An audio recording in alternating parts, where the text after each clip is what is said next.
አሁን ነብይነት አሁን የኢየሱስንም መሲህ ነው ብለህ ካልተቀበልክ ያው አሁን ከቁርአን አንፃር ቁርአን ይዞ ከመጣው መልእክት ሰዎች ካልተቀበሉ እንትን ነው ራሱ ቁርአን እንቀበላለን ነብዩ መሐመድ ነብይ መሆናቸውን አንድ ሰው አልቀበልም ቢል ያው ቁርአን ላይ እመኑ ስለሚል እመኑ ያለውን ፈጣሪ እያስተባበለ ነው እያመጽን ያዘን ማለት ያዘዘን ነገር ነው እመኑ ብሎ አዘውናል ስለዚህ አንተ ደግሞ አላምንም ካል የተለያየ ህግና ትእዛዛት ለሙሴና ለነብዩ መሐመድ የተለያየ ትእዛዝ የተሰጠው ለምንድን ነው እሱ ሶሻል ሎው ነው ፋንዳሜንታል ሎው ላይ አንድ አይነት ነው እንትኑ ፋንዳሜንታል ሎው እና ሶሻል ሎው የሚባል ነገር አለ ለእስራኤላውያንና ዲፈረንሺየት አድርጎታል ቅድም ለእስራኤላውያንና እኮ እሱ ያደረገው ምንድነው አንደኛ ሊሚትድ ካፓሲቲ ነው አንደኛ ክፍል ስትገባ የምትማረው ማትስና ሁለተኛ ሶስተኛ ክፍል የምትገባው ማትስ ልዩነቱ ምንድነው ሁለቱም ማትስ ነው እኮ ግን ማትሱ ውስጥ ያለው ነገር ኮንቴንቱ ይለያያል ሊሚትድ አለው ራሱ ማለት ቦዲ ማስ አንደኛ ክፍል ሁለተኛ ክፍል ትማራለህ ከዛ ስለ ኢንቲጀር ኮንሴፕት ታውቃለህ ስለ ትሪጎኖሜትሪክ የሚባል ነገር አለ ካልኩለስ አለ ምናምን እያደገ ይመጣል ያንን ነገር ስለዚህ ያኛው ሊሚትድነት አለው ውስንነት አለው ህጉም ደግሞ ለነዛ እንትን ነው አንድ ሰው ህፃን እያለ የምትሰጠው ወተት አለ ከዛ በኋላ ደግሞ አጥንት አትሰጠው ካደገ በኋላ ደግሞ አጥንት ትሰጠዋለህ ጥርስ ሲያወጣ ምናምን ጥርስ የሌለውና ያለው ብለህ ግን ያ ሰው ነው ራሱ ያ ሰው ነው ራሱ ምንም ልዩነት የለውም ራሱ ነው ያ ሰው ራሱ ከልጅነቱ ጀምሮ የነበረው ስለዚህ ሪሊጅንም እንደዛ ነው አንድ ነው ያለው ያ ነገር ግን ሸሪዓው በየጊዜው ለማህበረሰቡን የእድገትና ያስተሳሰብ ደረጃ እያየ ዴቨሎፕ እያደረገ ይመጣል ማለት ፕሮግረስ ያደርጋል ማለት ነው አሁን ደግሞ ፋይናል ሪቪሌሽን ይመጣው ፋይናል ስቴጅ ላይ ስለሆነ ወዴት ነው የሚወስዱት ለሙሴ የተሰጠው ህግና ለነብዩ መሐመድ የተሰጠው ህግሮች ወዴት ነው የሚወስዱት እኮ ዲስፔንሴሽናል ናቸው እኮ ዲስፔንሴሽናል ናቸው ወአለይኩም ሰላም ወራህመቱላህ ዲስፔንሴሽናል ናቸው አይደል የዘመነ መግቦታዊ ናቸው ህጎቹ ሲመጡ ስለዚህ ዲስፔንሴሽን ውስጥ ካለ ድረስ በዛ ዱሬሽን ውስጥ ያሉ ሰዎች በዛ ስታንዳርድ ነው የሚጠየቁት አሁን ግን ዓለም አቀፍ የሆነ መልእክተኛና ዓለም አቀፍ የሆነ መልእክት መጥቷል በዛ ነው ኢቫሉዌት የሚደረገው ማለት ነው ቀጥሉ ያጀማ ዩኒቨርሳል መሆኑ አይከራከረን መዳረሻችን ግን የት ነው ወደ አንድ አምላክ ወደ እግዚአብሔር አነስ እኮ አልጨረሳችሁም እኮ የማን ላይ ሐሳብ እንዳይፋጭ ፈርተን ነው እኔም ጃቢርም የገባ ነው እንጂ አነስ መቀጠል ትችላለህ አይደል ጊዜ ያለ ማርሃው ካላስቸገር 2 ደቂቃ አነስ ትግል የለው ቀጥል እሺ እኔ እንትን ላይክ ቫላራውን ያለበትን ጊዜ ሳስታውስ ወደ እኔ ነው መለሰኝና ምናልባት ኡስታዝ ተዝም ይል ከሆነ ነብዩ መሐመድን ነብይነታቸውን ሳልቀበል እምሰልምበት መንገድ አለው ብዬ ጠይቅ ነበር የምር እኔ እስልምናን ሃይማኖት ለመቀበል በጣም ጊዜ ፈጀብኝ ነብዩ መሐመድን ለመቀበል ነው ትግል ነበረ ብዙ ነገር አለና እስቲ እኔ የረዳኝም ፖይንት ከቫላር ጋር ነው ያለን ቫላር እንዴት ነው ማይክ አንሳና ከኔ ጋር አጭር ላይ 2 ደቂቃ ማን ኮንቨርሴሽን እናደርጋለን እሺ ደስ ይለኛል እሺ አሁን አንተ አምላክን ትገዛለህ ትታዘዛለህ አይደል ቫላር አሁን አምላክ የሆነ ነብይን እኔ ልክ ያለው ብሎ ሲያዝክ ወይ ሲነግርክ ምን ብለክ ነው የምትቀበለው ያን አንደኛ በብሉይ ኪዳን ነብይ ነው ያልከው ወይስ መልእክተኛ ነው መልእክተኛ አሁን አንተ የምታመልከው የምትገዛው አምላክ ከመጽሐፍ ቅዱስና ከእንትን ውጣ ከቁርአንም ከሃይማኖት ነገር ውጣና አንተ የምታመልከው አምላክ የሆነ መልእክተኛ ላከና ቫላር ይሄን መልእክተኛ ላንተ ልክልሃለው ብሎ ሲልክልክ አንተ ምንድነው የምትቀበለው ማለት በዚህ ትእዛዝ ውስጥ እንዴት ነው አምላክን የምትገዛው ለኔ ነው ያለኝ ዳይሬክትሊ ለኔ ነው አምላክ ለኔ መልእክተኛ ልክልሃለው ነው ያለኝ በመልእክተኛውም በኩል ቢሆን ነው አይ መጀመሪያ እንዳልከው መልእክተኛ ልክልሃለው ያለኝ ለኔ ነው አይደለም በመልእክተኛው በኩል ነው ላንተ ያለክ ኦኬ መልእክተኛው በመልእክተኛው በኩል አምላክ ለኔ መልእክተኛ ልክልሃለኝ መልእክተኛው መጣና ያንተ አምላክ መታመልከው ያንተም አምላክ የኔም አምላክ ላንተ ልኮኛል ካለክ አንተ ያንን ነገር ካረጋገጥክ አምላክን በዚህ ትእዛዝ ውስጥ እንዴት ብለህ ነው የምትገዛው እንደተላከ መጀመሪያ ማረጋገጥ አለብኝ አይደለ ቴንክ ዩ አዎ ከዛ ካረጋገጥኩ በኋላ የምቀበለው ነብዩን ሳይሆን መልእክቱን እቀበላለሁ መልእክቱን ነው የምቀበለው የላኩልህ መልእክት አለ ያለኝ አምላክ እኮ ምን አለክ ይሄንን መልእክተኛ ላንተ ልክልሃለሁ አለክ አሜን አዎ ይሄንን መልእክተኛ ሆነ ጃዬ እኔ ልኮ ያወራኝ እኮ ነው ላንተ መልእክተኛ ልክልሃለሁ ካለኝ ከኔ ጋር እኮ ነው ያወራ ያለው ሌላ መልእክተኛ ያስፈልጋል ኖ ምን መሰለህ አንድ መልእክተኛ መጣና ቫላር ያንተም የኔም አምላክ ወደ አንተ ልኮኝ ነው የመጣሁት አለክ። ሲልክ ምን አልከኝ አንተ? ያ መልእክተኛ እውነት እኔ ከማመልከው አምላክ እንደተላከ ለማረጋገጥ እሞክራለሁ አልክ አይደለም? ከዛ አምላክ እንደተላከ ይሄ መልእክተኛ እርግጠኛ ከሆንክ እውነት አምላክ ብሎሃል ማለት ነው። ይሄ መልእክት ለአንተ እኮ ማረጋገጥበት ጃዬ ማረጋገጥበት እኮ ካረጋገጥክ በኋላ እውነተኛ ሜዠርመንት ነው እንጂ አውላለሁኝ። አዎ ትክክል። ከዛ በኋላ በዚህ ነገር ውስጥ አንተ ይህንን መልእክተኛ የማትቀበለው ከሆነ አምላክን አልታዘዝኩም ማለት አንችልም። ካልተቀበልኩትማ አምላክን አልታዘዝኩኝማ። እውነት ነው። ስለዚህ ይሄ መልእክተኛ ደግሞ አምላክ ልኮልህ ከተቀበልከው ደግሞ አምላክህን ታዘሃል ማለት ነው። ቴንኪው። ስለዚህ ምን መሰለክማ እኔ አሁን በነቢዩ መሐመድ ነብይነት አምናለሁ ምናምን ስትል እኔ ምንም አልመሰለኝም፣ ምክንያቱም ከዚህም በፊት ብለኝ ስለሆነ ማለት ነው። ግን እኔ አሁን ፐርሰናሊ ጥንቃቄ ለአንተ ነገር ማለት ነው አንድ መልእክተኛ ከአምላክ ነው የተላከው ብለህ ስትቀበል ያ አምላክ በዛ መልእክተኛ በኩል ስለነገረክ እንጂ ኦልሬዲ የአምላክን ቃል ነው አንድ አምላክን ተገዙ ነው የሚለው በሚል ስታንዳርድ ግን መቀበል የለብም። እዚህ ላይ ጥንቃቄ ማድረግ አለብህ። ኦኬ ተረዳኸኛ? ሐሳቤን አገኘ። ስለዚህ አሁን ነቢዩ መሐመድም ከአምላክ የተላኩ መልእክተኛ ናቸው ብለህ ስትቀበል ወይ ኮንፈርም ስታደርግ አንተ የምታመልከውን አምላክ ሰበኩልኝ ብለህ ስላመንክ ወይ ስላሰብክ ሳይሆን ከአንተ ከምታመልከው አምላክ ለአንተ የተላኩ መልእክተኛ እንደሆኑ እርግጠኛ ስትሆን ብቻ። ፖይንቴን አገኘ እኮ። አንደኛው ነገር እሱ ነው። በዚህ መሰረት ከአነስ ጋር ትቀጥላላችሁ። እንትን ላስተካክልላችሁ ብዬ ነው። ሁለተኛ ነገር ደግሞ የቅድሙ ሀሳብ የሆነ ትንሽ እንደ ቅር እንዳለ ተረድቻለሁ። ግን ኡስታዝ ከዛ ነገር አንጻር አይደለም። እሺ መመሰለክማ በእኛ በእስልምና ሃይማኖት የኢሳን ወይ ደግሞ የኢየሱስን ነብይነት መቀበል ግዴታ ነው። ይሄ የእስልምና ስታንዳርድ ነው። እስልምና ሃይማኖት ላይ ነቢያቶችን ግዴታ ነው መቀበል ነው። ምክንያቱም እኛ አምላካችን አላህ ወደ ምድር እነዚህ መልእክተኞችን ለእናንተ ልክ ያለው ሲለን አሜን አውልከካል ብለን እንቀበላለን ማለት ነው። ይሄ አምላካችንን የምንታዘዝበት መንገድ ነው። ገባክ አይደለ? ክርስትና ላይ ግን አለክ ክርስትና ላይ የክርስቶስን መልእክተኝነት መቀበል ግዴታ የተደረገው ለእስራኤላውያን ነው። ገባክ አይደለ? ምክንያቱም እስራኤላውያንን በመጽሐፍ ቅዱስ እግዚአብሔር የሚያቸው እንደ ልጆች ነው። ከእስራኤል ውጭ ያሉ ሰዎችን ደግሞ እንደ ቡችላ ነው የሚያቸው። እና ይሄን ነገር ላይ ያስረዳክ ፈልጎ ነው ኡስታዝ። ምንም ነገር ቅር እንዲል ስለማልፈልግ ነው። እሺ ቅር አይለኝ አውርቻለሁ፣ ችግር የለውም። ቴንኪው ብራዘር። በቃ የኔን ሀሳብ አገኘከው አይደለ? አግኝቼዋለሁ፣ ግን ትንሽ ሚስኮንሴፕሽን አለብኝ። እሺ ንገሪ። ለምሳሌ ሙሴ የተላከው ለእስራኤላውያን ነው። ነብዩ መሐመድስ የተላኩት ለማን ነው? ለዓለም። ዓለም እስራኤልን አይጨምርም? ይጨምራል። አሁን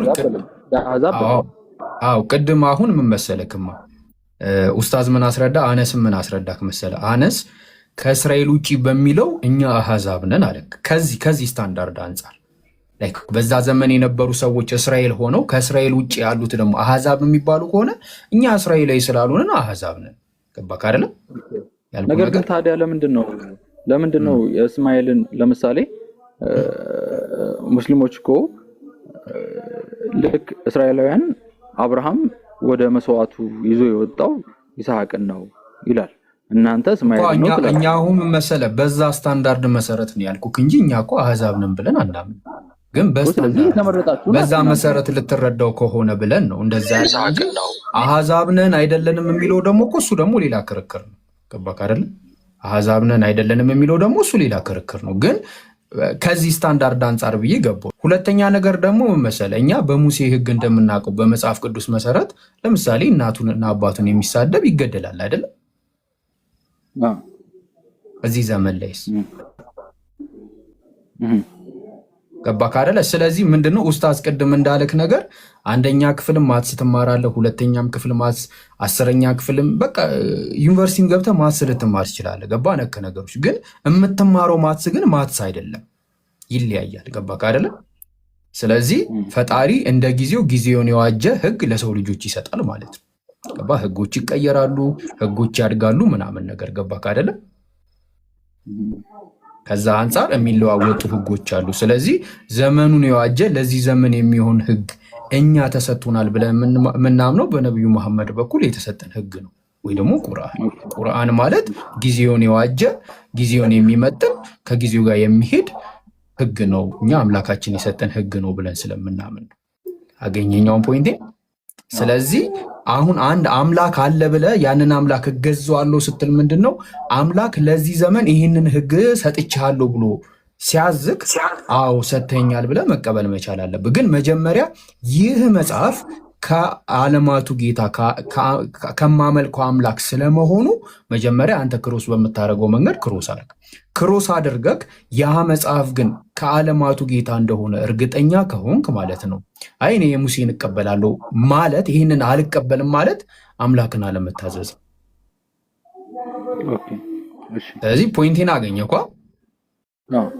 ስለዚህ አሁን ምንድነው ነብዩ መሐመድ እውነት እኔ ከማመልከው አምላክ የተላኩ መልእክተኛ ናቸው፣ ቁርአንስ እኔ ከማመልከው አምላክ የተላከ መጽሐፍ ነው ብለህ በደንብ ሲሪየስሊ ለመመልከት ሞክር። በምፈትሸው መንገድ ላይክ ደስ ባለክ ስታንዳርድ ለመመዘን ሞክርና በዛ መሰረት ይሄ መጽሐፍና ነብዩ መሐመድ መልእክተኛ ሆኖ ካገኘ በቃ የጀለቢያውም ጥያቄ በቶሎ ይመለሳል ማለት ነው። ይሻላል ትሰልማታለህ እየነገርኩህ። አነስ ቀጥሉ። እሺ ትንሽ ላስተካክልላችሁ ብዬ ነው። ቀጥል ሀቢቢ። መርሃባ እንዳታስብ፣ ጀለቢያውም የወጃ አለ ይገዛታል እሱም። ኤኒዌይ ላሰማ። ሰላም አለይኩም አነስ፣ ሁላችሁ ዋለይኩም ሰላም። ሰላም አሰማት። እሺ ቀጥሉ ኢንሻአላህ። አይ ቪዲዮ ተፖስቷል። አይ ቲንክ ማን እንደሆነ አላውቅም፣ ወይ እውነት መጣ ነው ወይስ ሚዞ ነው። ሁለቱም ጋራ ቼክ አድርጋችሁ ገብታችሁ ሪፖስት ምናምን አድርጉ የሚደረገውን ማለት ነው። አይ ቲንክ ከቫላር ጋርም ብዙ ጊዜ ስፔንድ ስላደረግን ሌላ ክርስቲያንም ካለ መግባት ይችላል። ገብተን ኢንጌጅ መነጋገር እንችላለን ማለት ነው። ስርዓት ባለው መልኩ ስርዓቱን በጠበቀ መልኩ መነጋገር እንችላለን። እዚህ ጋር ያለውት ነቢዩ ሰለላሁ ዐለይሂ ወሰለም በመጽሐፍ ቅዱስ ላይ አሉ ብዬ ነው። ላይክ ስለሳቸው መምጣት የእስራኤልን ከአርነት የሚያወጡት እነርሱ ናቸው እያልኩኝ ያለሁት። እንደ ሙሴ ያለ ነቢይ እነርሱ ናቸው ብዬ እዚህ ጋር ቁጭ ብያለሁ። ኤኒ ክርስቲያን ካለ አይ ነቢዩ ሰለላሁ ዐለይሂ ወሰለም በመጽሐፍ ቅዱስ ላይ የሉም የሚል ክርስቲያን ካለ መግባት ይችላል። በገዛ መጽሐፋችሁ ነቢዩ ሰለላሁ ዐለይሂ ወሰለም አሉ ተጠቅሰው በስም ከፈለጋችሁ በስም በካራክተር ከፈለጋችሁ እንዲሁም ኤኒቲንግ ከፈለጋችሁ ስለ ነቢዩ ሰለላሁ ዐለይሂ ወሰለም መጽሐፍ ቅዱስ ሕያው ምስክር ነው በዚህ ሰዓት ማለት ነው። ይህንንም ለማሳየት እኔ ዝግጁ ነኝ። የሚገባ ክርስቲያን ካለ አስገቡ፣ እንቀጥላለን ማለት ነው። አይ ቲንክ ቫላር የተቀበለ ይመስለኛል። ቅድም አንድ ፕሮፌሲ አቅርቤለት ነበረ። ዳንኤል ላይ ማውራት ትችላለህ ቫላር? ኦብቪየስሊ ስለምትቀበል ኢዳዝማ ተለያነሃል። እሺ እኔ እኮ እሺ እኔ እዛው ለመርኩት ቤት እዛ በመዋገት በሸመሽም ይሻለኝ ነበር። ባይዘው ከእናንተ ጋር ከምገባ ትላለህ። ኤኒዌይ ነብዩ ሰለላሁ ዐለይሂ ወሰለም ለምሳሌ ዳንኤል ላይም ተጠቅሷል ብለን እናምናለን። ምን ትላለህ? ላይክ ዳንኤል ላይ እስከነ ካራክተር የአምላክ መንግስት እርሳቸው ናቸው። የእርሳቸው እስልምና ወይ አነስ ምን ታረጋለህ መሰለህ? እኔ ከቫላር ጋር ምን ብታረጉ አሪፍ እንደሚሆን እንደምትግባቡ ማለት ነው። ቫላር ከነብዩ መሐመድ ውጪ ወይ ደግሞ እሱ በሚያምነው እምነት እሱ አለኝ ብሎ በሚያምነው እምነት እሱ ከሚያመልከው አምላክ የተላኩ ነብዮቹን ለምን ነብይ ብሎ ተቀበላቸው? በምን ስታንዳርድ ማለት ነው? እሱን ስታንዳርድ ይንገርህና እውነት ነብዩ ይህንን ስታንዳርድ ያሟላሉ ወይስ አያሟሉም የሚለውን ነገር በራሱ ሚዛን መዝነክ በዛ መንገድ ለማየት ሞክር። እንደዛ ቢሆን አሪፍ የሚሆን ይመስለኛል። ምን ይመስላል? ችግር የለውም ግን ከሱ ጋር ሞር ኦፍ ታይም ስፔንድ ስላደረግን ሰው ብንቀይር ምን ይመስላል? በቃ ካለ ሰው ቀይሩ። እሱም እኮ ከኛ ጋር ሆነ ከእናንተ ጋር ሆኜ ላነጻጸር ከሌሎቹ ጋር ነው እንጂ የሚለው ከኛ ጋር ማውራት አይፈልግም እኮ። ያው ዛሬ የሆነ ጥሩ ስለያዝ ነው የሆነ ነገር እንትን ስላለኝ ነው። ኤኒሃው ክርስቲያኖች ካላችሁ ግቡ። እንግዲህ ከሌሉ እንግዲህ ወደ ጀለቢያ ማልበስ ነው። ሌሎች ክርስቲያኖች ካላችሁ ያው ሞዴሬተር ስለሆናችሁ እያያችሁ ጃዬ ካላችሁ ግቡ ኢንሻአላህ። ከሌሉም ተቀጥቅጡኛላችሁ፣ ችግር የለም እንወርድብሃለን። ቪዲዮ ተፖስቷል እዚህ ጋር 700 ምናምን ሰዎች የኔም ቪዲዮ አለ ገብታችሁ እውነት መጣም ቪዲዮ ፖስቷል። ኢንሻአላህ የሚደረገውን አድርጉ። አይ ቲንክ ቢሆነስት እስኪ እንሞክር። አነስ ቢሆነስት ሙስሊም ነው? አይ ሰላም አለይኩም ወራህመቱላሂ ወበረካቱ። እኔ እንኳን ሙስሊም ነኝ። ሁልጊዜ ስለምከታተላችሁ በአጋጣሚ ገዝታ ጠይቄ ነው የገባሁት። እሺ ቀጥሎ። ጀዛከላህ ኸይር ስላስገባችሁኝ። መርሐባ። እሺ ሌላ ክርስቲያኖች ካላችሁ እስቲ አንዳንድ አሳዩንና አነስ ትልቅ ክሌም እያቀረበ ነው። ስለዚህ ልትሞግቱት ይገባል። አንዳንድ አሳዩና ግቡ ኢንሻአላህ። በመሀል የዳንኤልን አንስቶ ነበርና ልስማውና እስኪ የምማረው ነገር ካለ እማራለሁኝ። ኤኒዌይስ ለሙግት አይደለም። ኦኬ እሺ አነስ ቀጥ። አይ መርሐባ ካንተ ጋር በዛ ባለው መልኩ እንቀጥላለን። እቺ ዳንኤል ሐሳብ ጠቅላ አድርጌ ልግለጻትና ማለት ነው። ዳንኤል ላይ ነብዩ ሰለላሁ ዐለይሂ ወሰለም ትንቢት አላቸው። ከዚህ በፊትም ለብዙ ጊዜ ተቀምጠው የነበረው ነው እና አንድም ክርስቲያን ሪፊት ሊያደርገኝ አልቻለም እስከዛ ድረስ ማለት ነው። ዳንኤል ላይ ነብዩ ሰለላሁ ዐለይሂ ወሰለም ስለሳቸው መምጣት ስለሳቸው ኢቭን ከነስማቸው ማለት እንችላለን እና ተጠቅሷል። ጀነራሊ ማለት እንችላለን። ለምሳሌ ለዚህም ምንድነው ዋነኛው ምክንያታችን? ዳንኤል ነቡካድኔዛር ያየው ህልም አለ። ንጉስ ኔቡካድኔዛር ያየው ህልም አለ። ይሄም ምንድነው? በሐውልት የተመሰለ ምስል ህልም አይቷል። ይሄም ህልሙ ምንድነው? አራት መንግስታት ሲነሱ አይቷል። አራቱ መንግስታት እነማን ናቸው? ባቢሎን፣ ሚዶ ፐርሺያ፣ ግሪክ፣ የመጨረሻዋ ደግሞ ሮም ነች። ሮማውያን ማለት ነው። የመጨረሻዋ ሮም ነች። ሮም ደግሞ የተከፋፈለ መንግስት ይሆናል አለ ዳንኤል ምዕራፍ 2 ቁጥር 42 ላይ ሮም የተከፋፈለ መንግስት ይሆናል፣ ዲቫይድድ ኪንግደም ይሆናል አለ። ሮም መቼ ነው የተከፈለችው? በታሪክ ካልን በ293 ነው ሮም ለሁለት የተከፈለችው። በ295 አይ ቲንክ ማለት ነው። ኢስተርን እና ዌስተርን ሆና ማለት ነው። ኢስተርን ሮማን ኢምፓየር ኤንድ ዌስተርን ሮማን ኢምፓየር ሆና ከዛ በኋላ በእነዚያም ነገስታት ዘመን የሰማይ አምላክ ለዘላለም የማይፈርስ መንግስት ያስነሳል አለ። በእነዚያ ሮም ከተከፈለች በኋላ የሰማይ አምላክ መንግስት ያስነሳል አለ። ሮም ከተከፈለች በኋላ የተነሳ መንግስት ማን ነው? ከዛ በኋላስ ሮምን ያጠፋታል አለ ዳንኤል ምዕራፍ 2 ቁጥር 44 ላይ ሮምን ያጠፋት መንግስት ማን ነው? ሮም ከተከፈለች በኋላ ተነስቶ ሮምን ያጠፋው መንግስት ማን ነው? በታሪክ ከእስልምና ውጭ የትኛውም የለም። በ1453 ኦቶማን ኢምፓየር ሮሞችን ያጠፋው በ1453 ነው። ስለዚህ ይህንንም ትንቢት የሚያሟሉት ነብዩ ሰለላሁ ዐለይሂ ወሰለም ናቸው ማለት ነው። ከዚህም ባሻገር ይህ ደሰን ኦፍ ማን ተብሎ የተገለጸው አካል ምን ተብሎ ነው የሚታሰበው? the most glorified one ተብሎ ነው የሚታሰበው or the most praised one ተብሎ ነው የሚታሰበው። ማለትም እጅግ የተመሰገነ or እጅግ የከበረ ተብሎ ነው የሚታመነው። እና ይሄ አካል ደግሞ ኢየሱስ ከእርሱ በኋላ እንደሆነ ምሁራኖች ያትታሉ። ከእርሱ በኋላ የሚመጣ አካል እንደሆነ ምሁራኖች በአንድ ድምፅ ያትታሉ። በጣም በርካታ ምሁራኖች፣ ባርት ሄርመን፣ በጣም ብዙ፣ ሩዶልፍ በልትመን፣ በጣም ብዙ ምሁራኖችን ልጠቅስላችሁ ይችላሉ። ክርስቶስ ምን ብሎ ተናግሯል? ከእርሱ በኋላ ስለሚመጣ እጅግ ምስጉን የሆነ እጅግ የተከበረ አካል ተናግሯል። ይሄ ማለት ደግሞ የነብዩ ሰለላሁ ዐለይሂ ወሰለም አህመድ የሚለው ስማቸው ራሱ እጅግ የተመሰገነ እጅግ የከበረ ማለት ነው ትርጉሙ ራሱ። ስለዚህ አህመድ የሚለውን ክርስቶስ ተናግሯል ብለን ራሱ መናገር እንችላለን። ወይ ነው ባላር አናሲ አንጀስ ዊስ ብራዘር ወንድሜ። ኦኬ ስለዚህ አንተም ያለ ኢንተርፕሪቴሽን ልክ እንደ ኦርቶዶክስና እንደ ፕሮቴስታንቶች ነው ማለት ነው አይደለ? ስለዚህ the son of man የሚለው ቃል አንተ እንደኔሽን ነው የምትረዳው ወይስ እንደ ፊዚካል ፊገር ኢንዲቪጁዋል የሆነ ፊገር ነው የምትረዳው? ነብዩ መሐመድ ናቸው የምትለው son of man የተባሉት you can refer it both ሁለቱንም ልትረዳ ትችላለህ። እኔ ይሄንን አርጊው እያደረግኩ ያለሁት according to the Christian ቆይ ላስቀምጥልህ ክሌሙን ላስቀምጥልህ። ክርስቲያኖች ጋር ብዙ ጊዜ አርጊው ስናደርግ ክርስቲያኖች the son of man የሚረዱት እነሱ አሁን ሰከንድ ካሚንግ ነው ለነሱ። ዳንኤል ላይ የተጻፈው መጽሐፍ ሰከንድ ካሚንግ ነው። ኢየሱስ ዳግመኛ ሰከንድ ካሚንግ ብለው የሚጠቅሱት እንትን ነው። ባይዘ ክርስቲያኖች እንደዛ ባላ ላስቀምጥልህ የእነሱንም ክሌም ማለት ነው። ኢቨን ሮምን ዲስትሮይ ማድረጉ ጋር ስንመጣ ሮምን አክቹአሊ ሮም የለችም ሰከንድ ካሚንግ ላይ ምኑን ነው ሮምን ዲስትሮይ የሚያደርገው? ያ አይደለም የሚታመነው። አክቹአሊ አንዳንድ አካላት ሰከንድ ካሚንጉ ላይ አዎ ዲስትሮይ ያደርጋታል ብሎ ያምናሉ። ነገር ግን አንዳንዶቹ ምን ብለው ነው የሚያምኑት ከተባለ በመንፈሳዊ መልኩ ላይክ ስፒሪቹዋሊ አድርጎት መጽሐፉ የማይለውን ስፒሪቹዋሊ አድርጎት ኢንተርፕሬት ለማድረግ ይሞክራሉ ክርስቲያኖች። ዳስ ኦብቪየስ ማለት ነው። ደ ሰን ኦፍ ማን የሚለውን አኮርዲንግ ቱ ዘ ክርስቲያን እንደ ዋን ኢንዲቪጁዋል ነው የሚወስዱት። ግን አኮርዲንግ ቱ ዘ ዳንኤል ማየት እንችላለን። ከፈለገ አስፈላጊ ከሆነ እንደ ኔሽን ልንገልጸው እንችላለን። ምክንያቱም ከዛ ቀደም ብሎ የነበሩትን ለምሳሌ በአውሬ መንገድ ነው የገለጻቸው።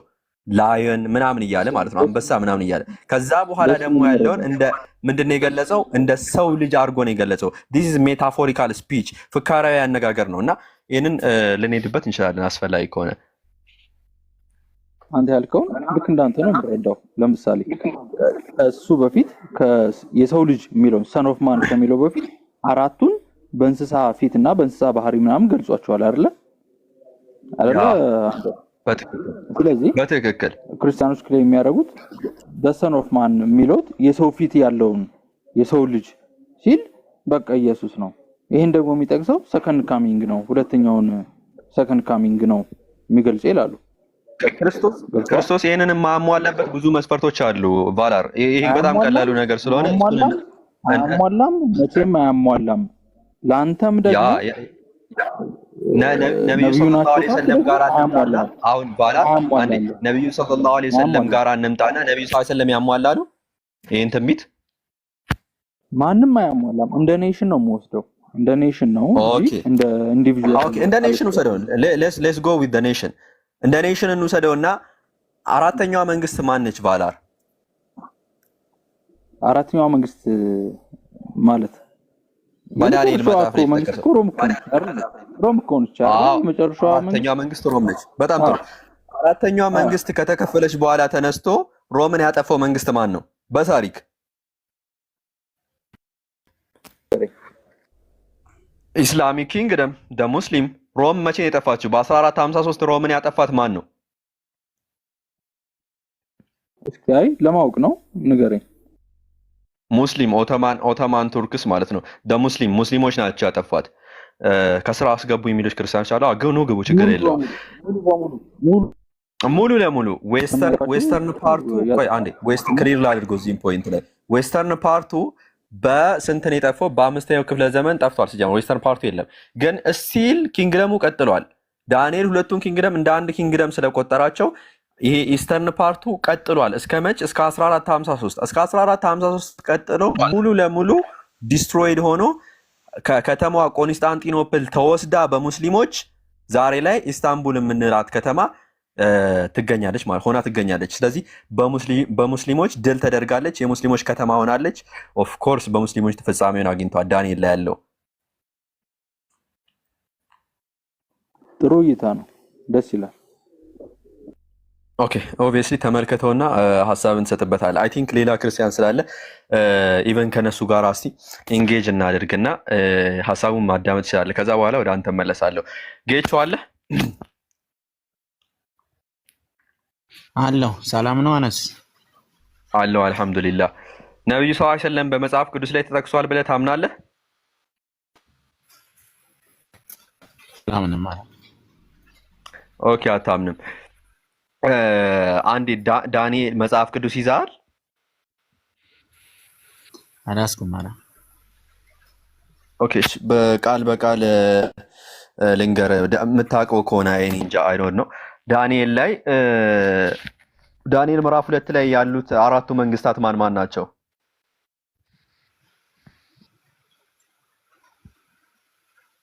አራቱ መንግስታት ያ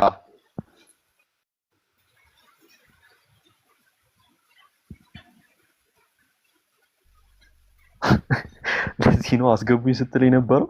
ኤኒዌይ ዳንኤል ምዕራፍ 2 ላይ ነው ያልኩ። ዳንኤል ነቡካድኔዛር ያየው ህልም ላይ እሺ ማን ናቸው መንግስታቱ? አራቱ መንግስታት የጠቀሳቸው? አይ የሰማው ነው። ቀጥል አንተ በለውና እኔ ኦልሬዲ እንትኑ አያው ነው ሞር ነው ለጫባውታት።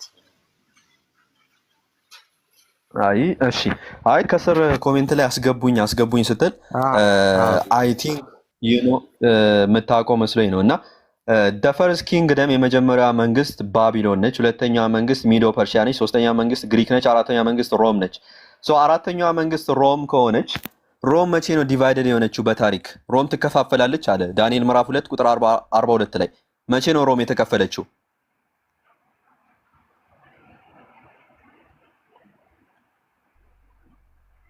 ነው የምትለው? የሮም ክፍፍል ዲቪዥን ተፋልጦ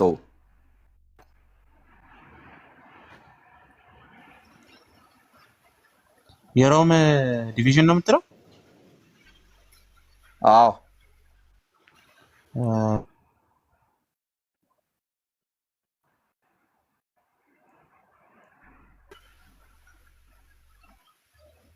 እየጠበቅንን ያለ ነው። አይ ና ተመለስ፣ በቃ ና ተመለስ፣ ጎግል አታድርግ፣ ና ተመለስ። ነግራለሁ በ295 ነው። ጎግል እያደረኩ አይደለም፣ ስልክ እየተደወለ ነው። ለዛ ኦኬ። ሮም ዲቪዥን አክቹዋል ዲቪዥን የተፈጠረው በ395 ነው። ማይ ባድ በ395 ነው ሮም ዲቫይደድ የሆነችው። ሶ ሮም ከተከፈለች በኋላ የአምላክ መንግስት ይነሳል አለ እና ይሄ የአምላክ መንግስት ደግሞ ሮምን ያጠፋታል ይላል ዳንኤል ምዕራፍ 2 ቁጥር 44 ላይ። ሮምን በታሪክ ያጠፋት መንግስት ማን ነው? ኦቶማን ኤምፓየር ነው። ኦ ኦቶማኖች ምንድን ናቸው? ሙስሊሞች ናቸው? አዎ ሙስሊሞች ናቸው። ኦ እያልከኝ ያለኸው ዳንኤል አራተኛው መንግስት የአምላክ መንግስት ያጠፋታል ብሎን፣ ሮምን የአምላክ መንግስት ያጠፋታል ብሎን፣ እነዚህ ደግሞ ሮምን ያጠፋት ሙስሊሞች ናቸው እያልክ ነው? እነዚህ ሙስሊሞች የአምላክ ህዝብ የአምላክ መንግስት ናቸው? አይ ኦቶማን ኤምፓየሮች ናቸው። ኦልሬዲ ዲስትሮይ ያደርጓታል። ምን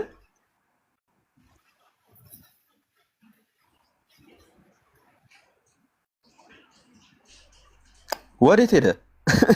እና ልትመሰክር ስትል ትወጣለህ። ልትመሰክር ስትል ኦልሞስት መስክሯል፣ ያጀማ መስክሯል። እና ልክ ቃሉን ሊናገር ሲል ነው የወጣው። ኤኒዌይ መስክሯል። እንደዚህ መውጣት አይጠበቅባችሁም። አይቼ እመጣለሁ ይባላል እንጂ አይወጣም። እና አትውጡ፣ ግቡና መሞገት ካልቻላችሁ ችግር የለውም፣ እኔ አልፋችኋለሁ። ሌላ ቀን አይታችሁ ልትመጡ ትችላላችሁ። ከዛ ሙግት ካላችሁ ልታቀርቡ ትችላላችሁ። የትኛውንም ሙግት ብታቀርቡ እኔ መልስ እሰጣችኋለሁ እዚህ ጋራ ማለት ነው። ሶ ክርስቲያኖች መውጣት አይጠበቅባችሁም። ኤኒዌይ ሌላ ክርስቲያን ካለ መግባት ይችላል። እዚህ ላይ ሀሳብ ካለ ኡስታዝ አለ። ሰላም አለይኩም ኡስታዝ ሳላህ።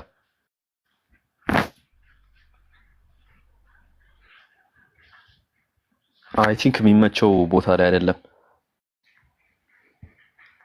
ሌሎቻችሁ ወንድሞች ሀሳብ ካላችሁ ቀጥሉ። ወይ ሌላ ክርስቲያን ካለ እስኪገባ ድረስ ማለት ነው። ወይ ደግሞ ከቫላር ጋር እንቀጥላለን። ቫላር አለ አይደል?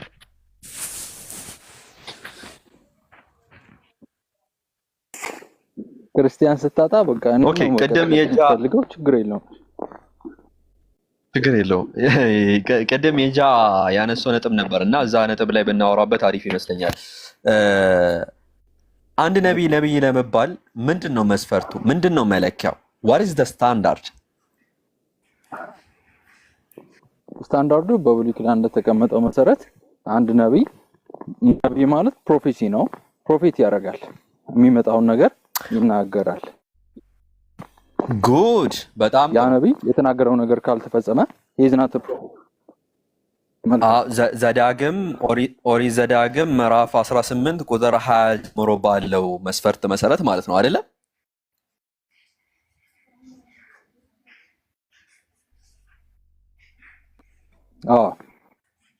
ይሰማል ድምጼ?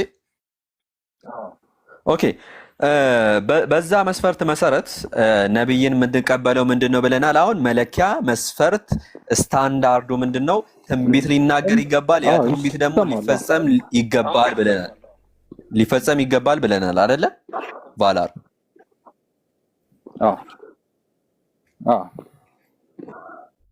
ይህን ታምናለህ? ነብዩ ሰለላሁ ዐለይሂ ወሰለም ከመቶ በላይ ትንቢቶችን ስለ መጽያዊ ሁነቶች ከመቶ በላይ ትንቢቶችን ተናግሮ የተፈጸሙ እንደሆነ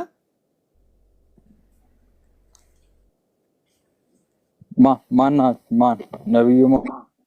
ነብዩ መሐመድ ሰለላሁ ዐለይሂ ወሰለም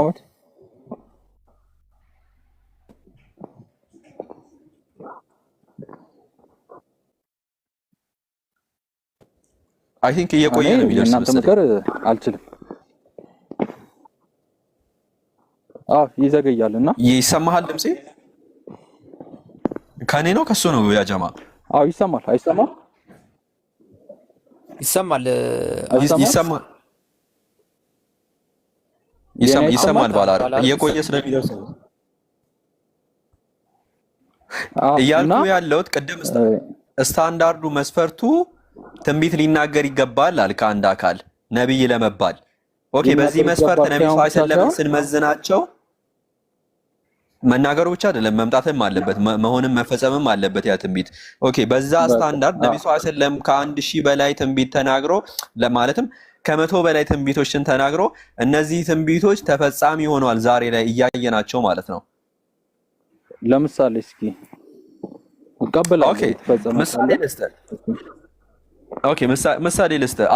ኢቨን ከዚሁ ከምትረዳው ቀለል አድርጌ ልስጥህ እና ቢከብድም ችግር የለም አስዊ ነው ስለ ቀለል ካለ ከዚሁ ተራ ነገር እንጀምር ከስር መሰረት ማለት ነው። ከዛ ወደ ላይ እያልን እንመጣለን በሂደት በአንዴ አይሆንምና ከስር መሰረቱ ሲንጀምር ለምሳሌ ነብዩ ሰለላሁ ዐለይሂ ወሰለም ስለ አረቦች ሲናገሩ አረቦች at the time of the prophet Muhammad በጣም ድሆች ነበሩ፣ ምንም የሌላቸው ነበሩ እና በዛ ሰዓት ላይ ነብዩ ሰለላሁ ዐለይሂ ወሰለም ስለነዚህ ሲናገሩ ስለነዚህ አረቦች ወደፊት ታላላቅ ህንጻዎችን በመስራት እንደሚወዳደሩ ተናግሯል። ታላላቅ ህንጻዎችን በመስራት እነዚህ አረቦች ኦኬ፣ ዛሬ ላይ ትልቁ ረጅሙ ህንጻ የት ነው የሚገኘው? ቫላር አረቦች ቡርጅ ከሊፋ አይደለ? አላፈረሰችው ችግር የለውም ታፍርሶ። ኤኒዌይ ነብዩ ሰለላሁ ዐለይሂ ወሰለም የዛን ጊዜ የተናገሩት ትንቢት እያየነው ዛሬ ላይ ማለት ነው እያየነው ተፈጻሚ ይሆናል። እንደምናውቀው ዱባይ ከ50 ከ100 ዓመታት በፊት ምንም አልነበራትም፣ ድሆች ነበሩ፣ በረሃ ነበረች። ዴጋራ ኦይል አገኙ፣ ነዳጅ አገኙ። ከዛም በኋላ እየበለጸጉ መጡ። ዛሬ ላይ ከ50 ዓመት በፊት ምናምን ከቅርብ ጊዜ ወዲህ ማለት ነው በጣም በምንቆጥራቸው ዓመታት ውስጥ ነው እንደዚህ ታላላቅ ፎቆችን ህንፃዎችን በመስራት መወዳደር የጀመሩት። ስለዚህ ይሄ ነብዩ ሰለላሁ ዐለይሂ ወሰለም ገና ከስሩ ስንመለከተው ማለት ነው ግልጽ የምንመለከተው ነብዩ ሰለላሁ ዐለይሂ ወሰለም ተናግሮት ይሄ ትንቢት ተፈጻሚ ሆኖ ዛሬ ላይ እናገኘዋለን። ኦኬ፣ ይሄንኛው አንደኛው ማሳያ ነው ማለት ነው። ለመጠይቅ ጥያቄ ፕሮፌሲ ከእግዚአብሔር ብቻ ነው የሚመጣው? እኔ ከእግዚአብሔር ብቻ ነው የሚመጣው የሚለውን ስታንዳርድ ነው አይደለም ያወጣው። ብራውድ ዘ ስታንዳርድ አምላክ ብቻ ነው የሚመጣው ፕሮፌሲ? አንተ ነህ ስታንዳርዱን ያመጣው ነው እኮ እንትና ባላ አይደለም። ለአንተ ለምሳሌ ፕሮፌሲ የሚመጣው ከአምላክ ብቻ ነው ስልህ በእናንተ ሜቢ ኤቪል ስፒሪቶች ሊኖሩ ይችላሉ። በኤቪል ስፒሪቶች እያልኩ ያለሁት እኔ እንደዛ አይደለም ክሌም ያደረኩት። አንተ ነህ ምን አልከኝ? ለአንድ ነቢይ መለኪያ ትንቢት ተናግሮ ትንቢቱ መምጣት አለበት አልከኝ። ዳስ ጉድ አልኩህና ነብዩ ሰለላሁ ዐለይሂ ወሰለም ትንቢት ተናግሮ ትንቢታቸው መጥቷል አልኩ። ከዛ በኋላ አሁን ርዕሱን ሽፍት እያደረግኩ ነው ያለው ማለት ነው። ስለዚህ ትንቢት ብቻ መናገሩ በቂ አይደለም። አንድ ነቢይ ሽፍት እያደረግኩ ነው አይደለም። አንድ ነቢይ ኤቭሪ ነቢይ አንድ ትንቢት ተናግሮ ስለተፈጸመ ነቢይ ነው ማለት አይደለም። ለምሳሌ በብሉይ ኪዳን ብዙ ጥቅሶችን ልጠቅስልህ እችላለሁ። እሺ እንግዲያውስ እንደዛ ከሆነ ምንድነው መስፈርቱ መለኪያው ንገረኝ። በምሮ የምትቀበለው አውቀህ ነብይ ይሄን ስልህ ግን ብላስፌም እያደረኩኝ አይደለም። ገብቶኛል። ችግር የለውም። መሐመድን ብላስፌም እያደረኩ አይደለም። ይሄን ችግር የለውም። ኦኬ ግን ምንድነው መለኪያው? መለኪያው ምንድነው? አሁን ንገረኝ። እሱ ንገረኝ። መለኪያ መስፈርት ምንድነው? ይሄ መለኪያ በቂ ካልሆነ ምንድነው መለኪያ መስፈርት? አንድ ፕሮፌት የተነበየው ትንቢት መፈጸም አለበት። እንዴ ተፈጽሞ አሳየዋ አለ እኮ እዛው በብሉይ ኪዳን ላይ ደግሞ ለኛ አንድ ነብይ ተናግሮ ቢፈጽምም ያ ነብይ እውነተኛ ነው ማለት አይደለም። አየህ ኮንትራዲክሽን። ስለዚህ ይሄ በቂ መለኪያ አይደለም ማለት ነው። አንድ ነብይ መለኪያው የተናገረው ትንቢት መፈጸም አለበት አልኩህ አይደለ? ሁለተኛው ደግሞ ያ ነብይ ወይ ደግሞ ሌላኛው ነብይ የተናገረው ትንቢት ቢፈጸምም ነብይ ነው ማለትም አይደለም ይላል በብሉይ ኪዳን። ለምሳሌ ማውጣት ብችል እዚህ ጋር ማሳየት ይችል ነበር። ስለያስኩኝ ነው። ችግር የለውም። እኔ ልከራከር አይደለም እዚህ ላይ ማለት ነው። ምንድነው ቆይ አንዴ በብሉይ ኪዳን እግዚአብሔር ቫላር እዚህ ጋር የጨበጠው ነገር አንዴ ቫላር ምን ያልከው ምንድን ነው ያልከው?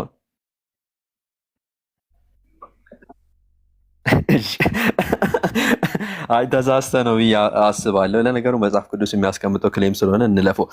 ኤኒዌይ ታውቀዋለህ፣ ግን ዝለለው።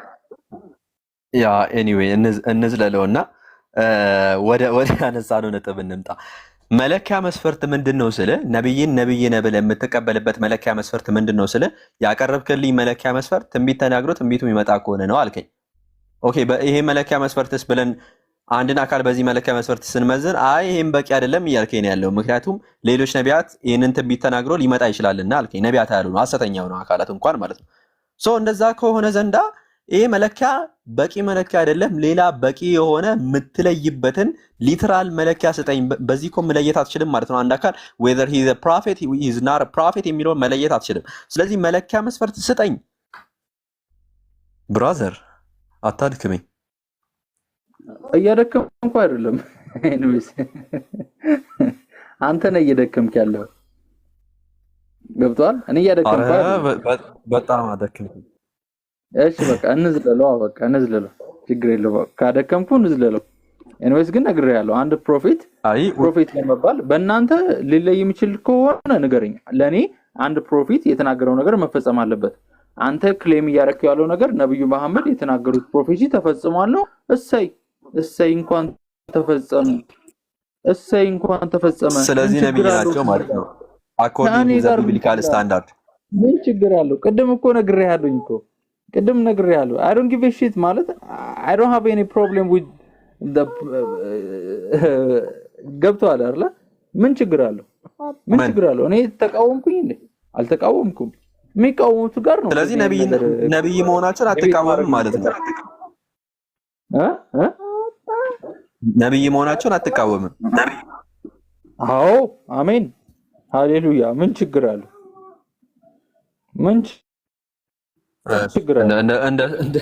እንደዛ ከሆነ በቃ ከአንተ ጋር አንድ አምላክ ነው።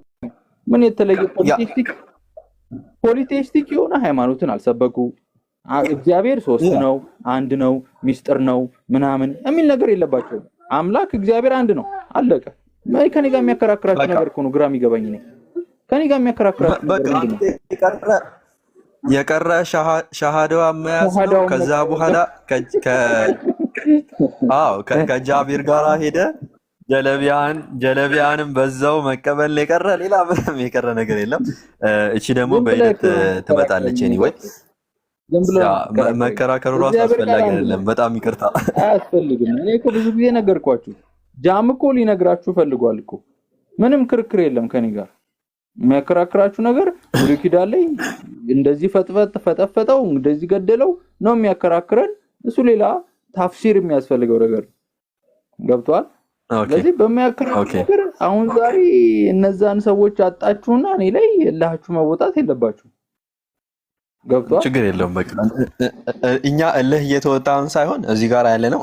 ኤኒዌይ ሲሪየስሊ ስንመጣ ነፍስን ለማዳን ነው። ላይክ እኛ ብቻ ድነን ሌሎች ሰዎች ደግሞ ጀሃነም ሲገቡ ማየት አንፈልግም። ለዛ ነው እዚህ ጋር ያለ ነው ሁላችንም። የኔ እምነት ደግሞ አንተ ያለህ አምላክ፣ አንተ የምታምነው አንድ አምላክ፣ እኔም የማመልከው አንድ አምላክ ነው። እኔም ነፍሴ አልጠፋችም። ገብቷል። የኔ እምነት ይሄ ነው። እኔ አንድ አምላክን ስለማመልክ ነፍሴ የጠፋችሁ እንዴት መሰለህ? ኖ እንደዛ አትበለኝ። እንደዛ አትበለኝ። እኔስ አመሰግናለሁ። ትእዛዛት አሁን ለምሳሌ የአምላክን ትእዛዛት አንዴ ልንገርህ። አሁን ለምሳሌ አንድ ሰው አምላክ አዞት ያ አምላክ ያዘዘውን ሙሉ ትእዛዛት ካልፈጸመ ኦብቪየስሊ ጀሃነም ነው የሚገባው። አምላክ የሚያዘውን ትእዛዛት የማይፈጸም አካል አምላክን አሻፈረኝ እያለው ስለሆነ ጀሃነም ነው የሚገባው። ይሄንን የምትቀበለው አስተምሮ ነው አይ ቲንክ ሶ። አምላክ ካዘዘው ትእዛዛት ውስጥ ነቢያትን ጀሃነምና በገነት አላምንም። እሱ ሌላ ጊዜ እንከራከርበታለን። አታምንም? በገነትና በእንትን አላምንም። ኤኒዌይስ በዛ አላምንም። በል አንተ ብዙ ትላለህ።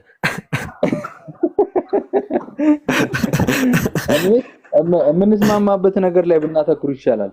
ኤኒዌይስ እንደዛ ነው። ኤኒዌይስ ግን ቴንክ ዩ ማለት የምታነሳቸው ሀሳቦች በጣም መልካም የሚያስተምሩ ርዕሶች ናቸው።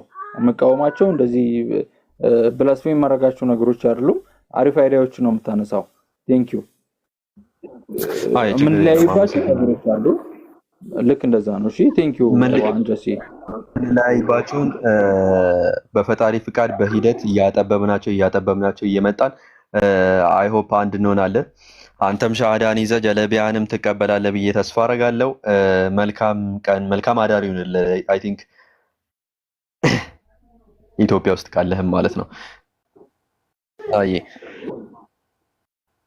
ኦኬ አይ ቲንክ ጌች ቅድም ለምን እንደወጣ አላውቅም። ምን ሆነ ጌች ቅድም የወጣው? ባትሪ ለው ሸዳውን አሁንም ቻርጅ አድርጌ ነው። እሺ ዩር ባትሪ ዳይድ። ኦኬ ኤኒዌይ ቀደም ምን ብለህን ነበረ? ሮምን ያጠፏት ሙስሊሞች ናቸው ብለህን ነበር አይደለ? ኦቶማን ኢምፓየር ነው እያሉ ሶ ሙስሊሞች የአምላክ መንግስት ናቸው?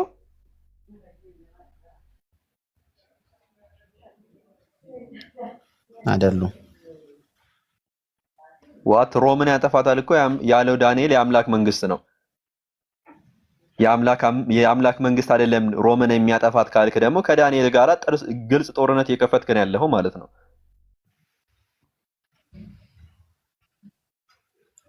ኦኬ አይ ቶፒኩ ጋር እንድናወራ አይ ቲንክ ነብዩ መሐመድ በመጽሐፍ ቅዱስ ስላልክ እኔ አሁን እሱኛውን ያ ቶፒኩ ጋር ነው እያወራን ያለው። ቶፒኩ ጋር ስለሆነ እያወራን ያለ ነው። እባክህ እዚህ ላይ መልስ ስጠኝ፣ ሌላ ቦታ አትሂድ።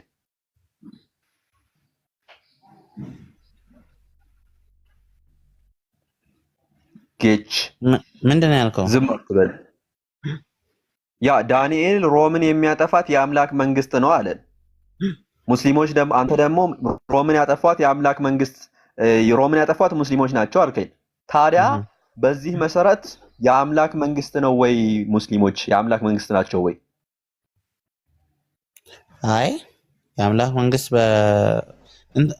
ሜታፎር ሊሆን ይችላል ወይ ሲምቦሊ ፊገራቲቭ ሊሆን ይችላል። አይ ዶንት ኖ ጥቅሱ እኔ በደንብ አላውቀውም።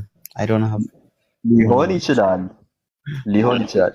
ስለዚህ አያችሁ ጋይስ ተመልከቱ በደንብ አንድን ጥቅስ እንዴት ነው ኢንተርፕሬት የሚያደርጉት? ልክ ያን ነገር እስልምና ወር ነብዩ ሰለላሁ ዐለይሂ ወሰለም ያንን ትንቢት አሟልቶት ሲያገኙት ምንድነው የሚያደርጉት? አይ በቃ ይሄ እንደዛ አይሆንም። ምን ይሆን ይችላል? ምሳሌያዊ ሊሆን ይችላል፣ ፍካራዊ ሊሆን ይችላል። እያያችሁ ነው አይደለ? ተመልከቱ። ልክ ለነብዩ ሰለላሁ ዐለይሂ ወሰለም የሆነ ትንቢት ፍጻሜውን ሲያደርግ እንደዚህ ነው የሚደረገው። ከዚህ በፊትም አሁን አንተ ያነሳውን እንትኖች አሁን አንተ አንድ ነብይ ትክክለኛ ነው ወይስ ነብዩ መሐመድ ትክክለኛ ነው? በመጽሐፍ ቅዱስ ሜዠርመንት ነው አይደለም የምትሄደው? ወደዛ እንሂድና አንድ ነብይ ትክክለኛ ነብይ ነው ብለህ ለመቀበል ምንድነው መስፈርትህ? ኦኬ እሺ በቃ አሁን ስለዚህ የመጀመሪያው ነገር አንድ ነብይ ነብይነቱ የሚለካው ሜዠርመንቱ የሚለካው ክራይቴሪያው የሚለካው አኮርዲንግ ቱ በሙሴ ሕግ ሲያስተምር ነው። ምክንያቱም መጽሐፍ ቅዱስ ሲናገር እንደ ሙሴ ያለ ነብይ እንደሌለ፣ ነብይ ታላቁ ነብይ ደግሞ ሙሴ እንደሆነ እናውቃለን። ሶ ያ ነብይ ከሙሴ ተቃራኒ የሚቆም ከሆነ አይሆንም ማለት ነው። ክራይቴሪያው ሙሴ ነው። ኦኬ ይሄንን መስፈርት ከየት ነው ያመጣኸው? እንትን ላይ ነው የምታገኘው። ጥቅሱን ታገኘዋለህ እንደዛ። የቱ ጋር? ዘዳግም 18 ላይ እንደ ሙሴ ያለ ነብይ ይመጣል ያለው። ከሙሴ አቻ የሆነ ነብይ ማለት ነው። እንደ ሙሴ ያለ ነብይ እኮ አይ ሲጀመረም ቆይ እንደ ሙሴ ያለ ነብይ አለ? አዎ ነብዩ ሰለላሁ ዐለይሂ ወሰለም ናቸው። ኧረ ተው በእናትህ ጥቅሱን እንመልከታ። አነስ ያንተ ደግሞ ተለየብኝ። ኖ ምንም የሚለይብህ ነገር የለም። አትሳቅና መጀመሪያ ሳቁን አይደለም በኋላ እንደ ሙሴ አይነት ነብይ አይነሳም ተብሎ እንደ ሙሴ አይነት ነቢይ አይነሳም ከተባለ አንተ ደግሞ መጣና ነብዩ መሐመድ ናቸው አለ። ምንድን ነው የሚለው? ጥቅሱ ላይ በምንድን ነው የሚለው? በምን አይነሳም ነው የሚለው? በምን አይነሳም? በእስራኤል አይደለ? አዎ በእስራኤል ዘዳግም ምዕራፍ 34 ቁጥር 10 ላይ እንደ ሙሴ ያለ ነቢይ በእስራኤል ምድር አይነሳም ይላል። ኦኬ በእስራኤል ምድር አይነሳም፣ ነገር ግን ከእስራኤል ምድር ውጪ ነው የሚነሳው የነቢይ። ለምን ከተባለ ዘዳግም 18:18 ላይ ከወንድሞቻችሁ መካከል አስነሳላችኋለሁ ነው ያለው። ወንድሞች የተባሉት ደግሞ እነማን ናቸው ከተባለ ከእስራኤል ውጪ ያሉት አካላት ናቸው። ምክንያቱም እዛ ጋር ላይ አጠቃላይ የእስራኤልን ሕዝብ እየተነገረ ስለሆነ የሆሬብ ክስተት አለ። የሆሬብ ክስተት ላይ አጠቃላይ የእስራኤልን ሕዝብ ሰብስቦ ነው እግዚአብሔር ያነጋገረው። ስለዚህ እዛ ጋር የተወራች ያለች አጠቃላይ አሁን ያልከውን ከወንድሞች እንዳንተ አይነት ያለ ነቢይ አስነሳላችኋለሁ አለ። ኦኬ ስለዚህ ከወንድሞቻችሁ መካከል ነው ያለው። እሺ ከወንድሞቻችሁ መካከል የተባሉት እነማን ናቸው ልትለኝ ነው? እስማኤላውያንና ኢዶማውያን ናቸው፣ የእስራኤል ወንድሞች የሆኑት ማለት ነው። ያ የእስራኤል ወንድሞች የሆኑት ኢዶማውያንና እስማኤላውያን ናቸው እንደምናውቀው ማለት ነው። በመጽሐፍ ቅዱስ ላይ መመልከት ለምሳሌ ዘዳግም ምዕራፍ 6 ቁጥር 4 ላይ ኢዶማውያን ወንድሞች ናቸውና እያለ ይገልጸዋል ራሱ ለእስራኤላውያን ማለት ነው። እና ሶ አኮርዲንግ ቱ ዚስ ኢንተርፕሬሽን እዛ ጋር እየተወራች ያለችው አጠቃላይ ህዝብ እስራኤል እስከሆነ ድረስ የአጠቃላይ የእስራኤል ህዝብ ወንድም የሚሆነው ሌላ ወንድም ነው የሚሆነው፣ ሌላ ኔሽን ነው የሚሆነው። ለምሳሌ የአነስ ወንድም ቢባል አነስ ራሱ ሊሆን አይችልም። የጌች ወንድም ቢባል የጌች ራሱ ሊሆን አይችልም። this is illogical ራሱ it doesn't make any sense ስሜት ራሱ አይሰጥም።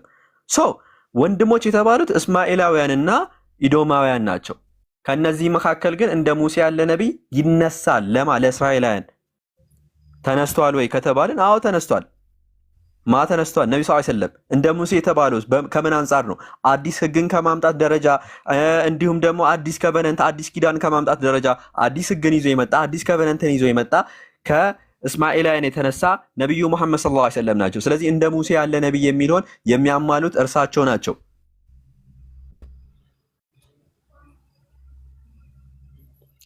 አይ ወንድሞች ያልካቸውን ቀጥል። ወንድሞች ላይ ነው ሐሳቤ። አዲስ ህግ ይዞ ስለማምጣቱ አሁን ነብዩ መሐመድ ይዞ የመጣው ህግ ከሙሴ ጋር ይጻራል የሚለውን እሱ እናስቀምጠውና ሐሳቡን አሁን እዛ ጋር ትይዝልኝና አሁን ወንድሞች የተባሉት አረቦች ናቸው ማለት አለባለ። አለበለዚያ ፉርሽ ነው የምትሆነው። እስማኤላውያን አረቦች ናቸው እኮ እስማኤላን አረቦች ናቸው። እስማኤል አረቦች ናቸው። የእስማኤል ዲሴንደንቶች ምንድን ናቸው? አረቦች ናቸው። እና ታዲያ አያበላው ከአንተን የሰማሁት ነው። አላሁ አክበር። ይሄ እኮ በጣም ግልጽ የሆነ ነገር ነው። ኦብቪየስሊ ታሪክም የሚያውቀው ነገር ነው። ኤኒዌይስ ከመጽሐፍ ቅዱስ ማስረጃ ልስጥህ። አይ ቆይ አይደለም ቆይ አንዴ ከመጽሐፍ ቅዱስ ማስረጃ ልስጥህ። የትም አትሄድ እና ተመለስ። አልሄድኩም፣ የትም አልሄድኩም። ቆይ እሺ በእናቱ እንሂድ። አብርሃምን ተው። እሺ ለምን በእናቱ ትሄዳለህ? የእስማኤል ልጆች መካከል ቄዳር የእስማኤል ልጅ ነው አይደለ? አይደለም አነስ ቆይ ቄዳር የእስማኤል ልጅ አይደለም ነው? አይ እስማኤልን ነው ሰዶቶ እኮ እሱን ላስረዳ እኮ ነው እስማኤላውያን አረቦች እንደሆኑ። ቄዳር የእስማኤል ልጅ ከሆነ ኢሳይያስ ምዕራፍ 21 ላይ ክፈትልኝ።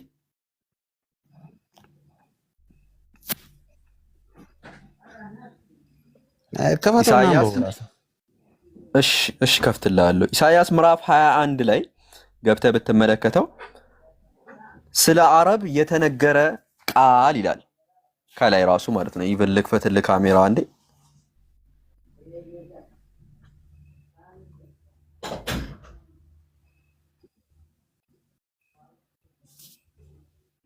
ይታያል?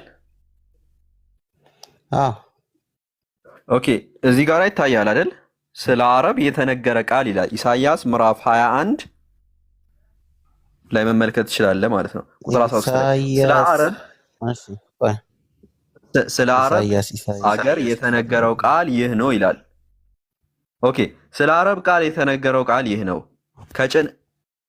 ከጭነት ገመሎቻቸው ጋር በአረብ በረሃ የምትሰፍሩ እናንተ የድዳን ህዝብ ሆይ ይላል።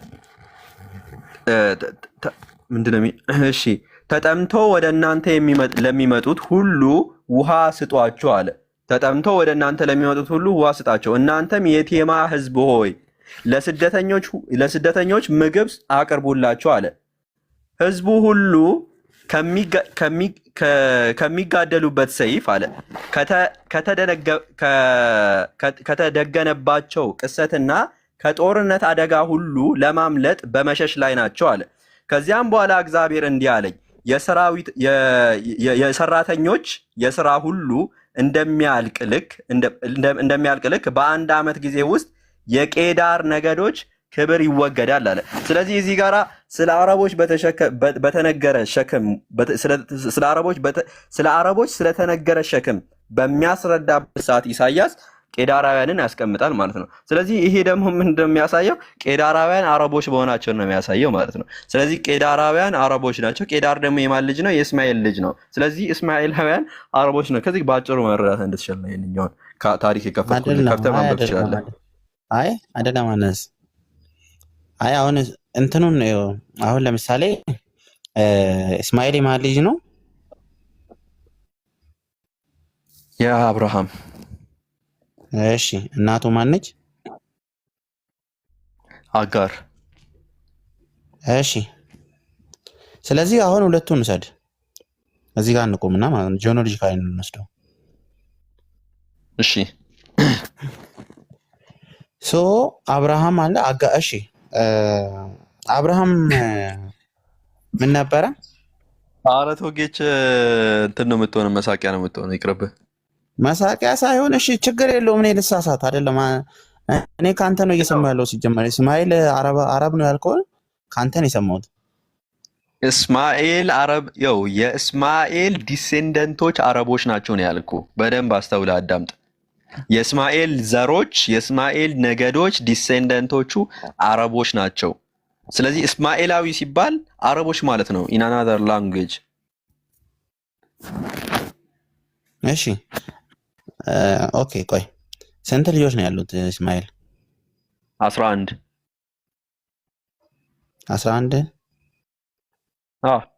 ወደ 11 የሚጠጉ 11 አካባቢ ያሉ ልጆች አሉት። ነቄዳር ምናምን። ኦኬ ቆይ 12 ነው ያለው አይደል? 12 ነው መሰለኝ። 12 እሺ ቦታው የት ነው? መኖሪያቸው የት ነበረ? መኖሪያቸው ምንድን ነው የሚለው መጽሐፍ ቅዱስን ስታነበው እናቱና እስማኤል ወደ ፋራን እንደተሰደዱ ይናገራል። ዘፍጥረት ምዕራፍ 25 ላይ መመልከት ትችላለህ። ፋራን ደግሞ የት ነች ከተባለ አረቢያ ነች። ራሱ የመጽሐፍ ቅዱስ አንድምታ ትርጓሜዎችን ብትመለከት ፋራን አረቢያ ነች። ሌላ ታቅፍ ወይኔ ዛሬ የመጽሐፍ ቅዱስ አንድምታ ይፈትልህ። አይ ችግር የለውም። ማፕ አለ አይደለ? ጎግል ማፕ እኔም ከፍታለሁ፣ አንተም ክፈት። የመጽሐፍ ቅዱስ አንድምታ እያለ ለምን ትሄዳለህ ጎግል ማፕ ጋር? ጎግል ማፕ እኮ ኤቪደንስ አይሆንም። ኤቪደንስ አይሆንም ጎግል ብራዘር። ዶንት ዱ ዩር ሪሰርች ኦን ጎግል። ጎግል ላይ ሪሰርቻችሁን አታድርጉ። በጣም ብዙ ሪሰርች የምታደርጉበት ቦታ አለ። ላይክ አካዴሚያ አለ። እዛ ላይ የተጻፉ አርቲክሎች አሉ። የገባችሁ መመልከት ትችላላችሁ። ሌላ ብዙ ቦታዎች ላይ መጽሐፍትን አውርዳችሁ ማንበብ ትችላላችሁ እንጂ ጉግል ላይ ሪሰርች አድርጋችሁ እንደዚህ እንትን አትበሉ። የመጽሐፍ ቅዱስ አንድምታ አለ። የመጽሐፍ ቅዱስ አንድምታ ባለበት፣ የመጽሐፍ ቅዱስ ትርጓሜ ባለበት አሬት ወጣ። ቅድምም እንደዚህ ነው የሆነው። በዚህ መልኩ መቀጠል ከባድ ነው። ኤኒዌይ እየወጣችሁ ሆነ ማለት ነው። ፋራን አረቢያ ነች። ጠቅላላ ነገር ላስቀምጥላችሁ። ፋራን አረቢያ ነች። የመጽሐፍ ቅዱስ አንድምታዎች እና ያንን ነው የሚመሰክሩት። በጣም ብዙ አንድምታዎችን ማስቀመጥ ይቻላል። ፋራን የት ነች? አረቢያ ነች። ፋራን አረቢያ ከሆነች ኢቭን የኦርቶዶክስ ካነን ውስጥ የሚገኘው ይሄ ስሙ ማን ነው መጽሐፉ? አንድ መጽሐፍ አለ። ስሙን አሁን አይ ቲንክ ጠፋብኝ። መጽሐፉን ብንመለከተው የኦርቶዶክስ ካነን ውስጥ ይገኛል መጽሐፉ ማለት ነው። ጁብሊስ ዘ ቡክ ኦፍ ጁብሊስ ማለት ነው። እና ዘ ቡክ ኦፍ ጁብሊስን ብንመለከተው ለምሳሌ ቃል በቃል አረቢያ እንደሆነች ፋራን አስቀምጦታል። ራሱ ፋራን አረቢያ እንደሆነች አንድምቶች የሚመሰክሉት ነገር ነው። መጽሐፈ ኩፋሌ መጽሐፈ ኩፋሌ ጀዛከላሁ ኸይር መጽሐፈ ኩፋሌ ብንመለከት ለምሳሌ ፋራን አረቢያ እንደሆነች የሚመሰክሩት ነገር ነው። ራሱ የመጽሐፍ ቅዱስ አንድምቶችን ብንመለከት ፋራን አረቢያ እንደሆነች የሚመሰክሩት ነገር ነው። ፋራን አረቢያ ነች። ይሄ ነቢይ ደግሞ ከማን ነው የሚነሳው? ከእስማኤላውያን ነው የሚነሳው፣ ከአረቦች ማለት ነው። ከአረቦች ይነሳል፣ አዲስ ህግ ይዞ ይመጣል። ከዛ በኋላ ደግሞ አዲስ ህግን ይዞ ይመጣል፣ አዲስ ከቨነንት ይዞ ይመጣል ለህዝቡ ማለት ነው። እነዚህን ሁላ ያቀፈ ነቢይ ማን ነው? እንዲሁም ደግሞ በሙሴ ያልተፈጸመውን ትንቢት ይፈጽማል። ማለትም የሙሴን ሚና የሚጫወት ነቢይ ነው ራሱ። በሙሴ ምን ያልተፈጸመ ትንቢት አለ ከተባለ ዘጸአት ላይ ያልተፈጸመ ትንቢት አለ። ህዝበ እስራኤልን ከባርነት ቀንበር አርነት የሚያወጣቸው አካል ነው ሙሴ ማለት ነው። ከዛ በኋላ ደሞስ ምድር ተሰጥቶታል። ከኤፍራተስ ወንዝ እስከ ሜዲትራኒያን ሲ እንደሚቆጣጠር ተነግሮታል። ግን ይሄ ትንቢት በሙሴ ከና አልተፈጸመም። ለምን ከተባለ ህዝበ እስራኤላውያን በኃጢአት ላይ በመውደቃቸው የተነሳ ይሄ ትንቢት አልተፈጸመም። ይሄ ትንቢት ደግሞ በማ ተፈጸመ? በመልእክተኛው መሐመድ ሰለላሁ ዐለይሂ ወሰለም ተፈጸመ፣ በስተመጨረሻ ማለት ነው። ዩሲ አይሁዳውያን ራሳቸው አቴስትድ ቴስቲሞኒያቸውን ቃል በቃል ነው ያስቀመጡት ማለት ነው። ቃል በቃል ከዛ ከጭቆና ቀንበር ሙስሊሞች አወጡን አሉ። ከዛ ወደ ተበደሉበት ወደ መኖሪያ ቀያቸው ወደ ሆነችው ወደ ኢየሩሳሌም መለሷቸው። እዛም ሃይማኖታዊ ስርዓታቸውን እንዲያከናውኑ ፈቀዱላቸው። አሪፍ መጽሐፍ ተጽፏል እዚህ ላይ the Palestinian Talmud I think the Palestinian Talmud ይመስለኛል መጽሐፉ ማለት ነው። ሄዳችሁ መመልከት ትችላላችሁ። their testimony is there እዛ ላይ ያለ ቴስቲሞኒያቸው ምስክርነታቸው የሰጡት ምስክርነት ኦኬ። ስለዚህ እነዚህን ትንቢቶች የፈጸሙት መልእክተኛው መሐመድ ሰለላሁ ዐለይሂ ወሰለም ናቸው ማለት ነው። እስካሁን ይህንን ነው ክሌም ሳደርግ የነበረው። ኤኒዌይ አሁን መድረኩን ሌላ ሰው ይቀበለኝ። ትንሽም ያው ስለቆየሁበት ኡስታዝ ኦር ሌሎቻችሁ ካላችሁ ሀሳብ ሰጣችሁ መቀጠል ትችላላችሁ። ጀዛከላህ አነስ ባረከላህ ፊክ። ጥሩ ነገር ነው የገለጽክልን ማሻአላህ። በዚህ ርዕስ ላይ ከአንድም ሁለቴም አነስን መቼስ ታውቁታላችሁ። በዚህ ርዕስ ላይ እዚህ አይደለም ገስት ዝም ብለው ከሚገቡ አይደለም ትላልቅ አፖሎጂስት ነን ብለው ከሚጠሩ ራሳቸውን አንድም ሁለቴ ተወያይቷልና አላህ ይጨምርልህ አነስ፣ አላህ ይቀበል። ኦኬ ክርስቲያኖች ካላችሁ መግባት ትችላላችሁ። እንዴት ነው ሳላህ አለህ እንዴ? ምናልባት ሙስሊሞች የንጽጽራዊ ጥያቄ ካላቸው ሳላህ ያስተናግዳቸው ነበረ ባለፈው። ምናልባት ሳላህ ካለ ኦኬ እሺ ኦልራይት እሺ። ሙስሊሞች የንጽጽራዊ ጥያቄ ይጠይቁ አነስ። በቃ ተራ በተራ እናስተናግዳቸዋለን። እሱ ይዞኔ እናንተ ይግቡ። አይ እሺ ኢንሻአላህ። መወዳም አለች፣ ያህያም አለ፣ መርሐባ ረመዳንም። እሺ ሙስሊሞች ንጽጽራዊ ፈትዋ አይደለም ፕሊስ። አሁን ችግሩ የሚመጣው እዚች ጋር ነው። ፈትዋ ይጀመራል። ፈትዋ ሳይሆን ንጽጽራዊ ጥያቄ ያላችሁ ኢንሻአላህ አንድ ቁጥር አሳዩኝ፣ ገስት ላኩ፣ ኢንሻአላህ እናስተናግዳችኋለን። ፕሊስ ግን ፈትዋ እንዳትጠይቁ። ፈትዋ ከሆነ ወዲያው ነው እናስወርደው። ደህና ነኝ አልሐምዱሊላህ። ጀሚላ እንዴት ነሽ? እሺ አነስ ሞዴሬተር አይደለም አስገባ። እሺ ሎሞ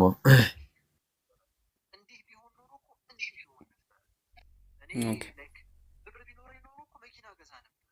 ሙስሊሞች ካላችሁ ገስት ላኩ። ጥያቄ እንቀበላለን እያለን ያለ ነው። ኮምፓራቲቭ ጥያቄ የትኛውም ቦታ የምትሰሙት ጥያቄ ካለ እዚህ ማምጣት ትችላላችሁ። እኔ ያለው ስሚዞ አለ፣ ሌሎችም ወንድሞች አሉ፣ እንዲሁም እህቶች ስላሉን እንመልስላችኋለን በተገቢ ሁኔታ ማለት ነው፣ አላህ በፈቀደልን መልኩ። ኦኬ አንድ እዚህ ማምጣት ትችላላችሁ። እኔ ያለው ስሚዞ አረ ድምፄን አታሰማኝ። ሚውት ላድርገው እንዴ? 1 2 3 4 5 ጥያቄ አለ። ድምፅህ ያ እንዲህ የሚያስፈራራቸው ወገኖቻችን ጋር ሰማኸው? እኔ ስሰማው በጣም ነው ታውቃለህ፣ ውርር ነው የሚለኝ የገዛ ድምፅ ስሰማው። እሺ ሰላም አለይኩም። ወአለይኩም ሰላም ወራህመቱላህ። ወይ ቫላር። እሺ ኮኪ ቀጥይ። የኔ ጥያቄ እዚህ ቲክቶክ ላይ ነው ሲዛወር የሰማሁትኝና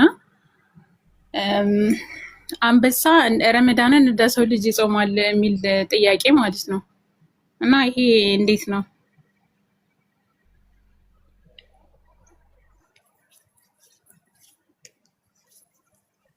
ምን ከሐዲስ ነው? ምንድን ነው ያልሽኝ? አንበሳ ይጾማል? አይደለም ወላሂ እንትን ላይ ሰምቼው ነው ቲክቶክ ላይ ምን ንጽጽር ማን ሲል ሰምተሽ ነው? ማስረጃ ምናምን አቅርበው? አፕሊኬሽን ነው። እስላማዊ ጥያቄና መልስ ነው የሚጠይቀው። የመጀመሪያው ጥያቄ እንትን ነበር፣ ነቢዩ መሐመድ ሰለላሁ ዐለይሂ ወሰለም መጀመሪያ የሰገዱት ሰላት ማን ነው የሚል ነው። ከዛ ቀጥሎ ደግሞ መጨረሻ ላይ የሰገዱት ሰላት አለ። ከዛ በኋላ ደግሞ እንደ ሰው ልጅ ረመዳንን የሚጾም እንስሳ ማን ነው አለና ከዛ አንበሳ ብሎ አስቀመጠ። እኔ ደግሞ ሰምቼ አላውቅም ከዚህ በፊት። እኔ ወላሂ I have no idea።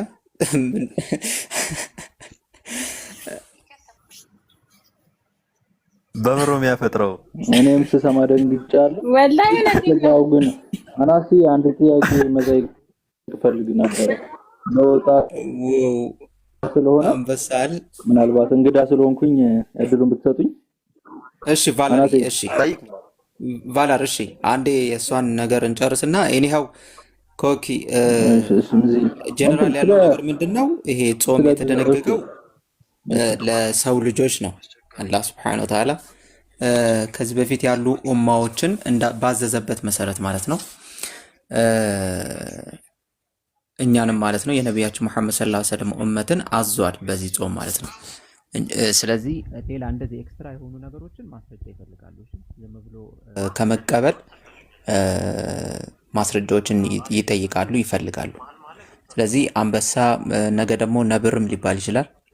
ስለዚህ አንበሳ እነዚህ አንደኛ እንደዚህ አይነት ማንዴትም የለባቸውም፣ እንደዚህ አይነት ማንዴት የለባቸውም።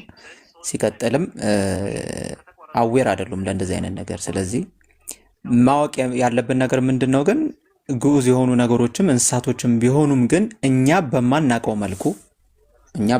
መልኩ አላህን Subhanahu Wa Ta'ala ያጠራሉ። ከዛ ውጪ ልክ እኛ በምናረገው መልኩ ሱር ተነስቶ ይበላል። ኮኪ እንደዛ ብለውሻል ደግሞ አይደለም ወላሂ እንትን እኮ ነው አፕሊኬሽኑ የእስላማዊ ጥያቄ ነው የሚጠይቀውና እንደዛ ስላሉ እኔ ደግሞ ሰምቼ ስለማለት እስኪ እናንተ ያገኛችሁት ነገር ካለ የምታውቁት ነገር ካለ ጠይቅ በይና። አይ ወላሂ አለም እኔ እስካሁን እንደዚህ አነስ you have idea እንደዚህ አይነት ነገር ላይ አረ እኔ አላውቅም። በቃ ቪዲዮን ይዤ እመጣለሁ። አራት አምጪ አያስፈልግም እንዴ? አይ ካላመናችሁ በዛው ምን እንደሚያፈጥር ጠይቄ ምናምን እመጣለሁ። ይሻላል። እሺ መርሐባ። ማን አይቶት ነው ሲጾም ግን? እናውቃለን። አፕሊኬሽኑ እስላማዊ አፕሊኬሽን ነውና ብዙ ጥያቄዎችን እንጠይቃለን። ስለ ነብያቶች ምናምን ያወራል እንደዚህ እና ይህንን መጀመሪያ ጊዜ ስለምሰማ አፑ ትክክል ነው ብዬ ስላመንኩም ነበር ነው ይህንን ጥያቄ ይዤ የመጣሁት። ያኔ ጾማል ብዬ አምኜ አይደለም። በነገራችን ላይ ምናልባት አይታወቅም ዳይፍ ሐዲስም ካለ ምናምን የምታውቁት ነገር ካለ ብዬ ነው። ኦኬ እሺ አመሰግናለሁ። እሺ ቫላር ቀጥሉ ካነስካ። እሺ ቴንክ ዩ አናሲ ወይ ኦኬ ተገርዛል አንተ ምንድን ነው የምታወራው? ፐርሰናል የሆነ ነገር ቶፕ እንጂ ፐርሰናል አይደለም። ተገርዛል አልተገረዝክም ምን ችግር አለው? ምን አተረፈ እንዴ?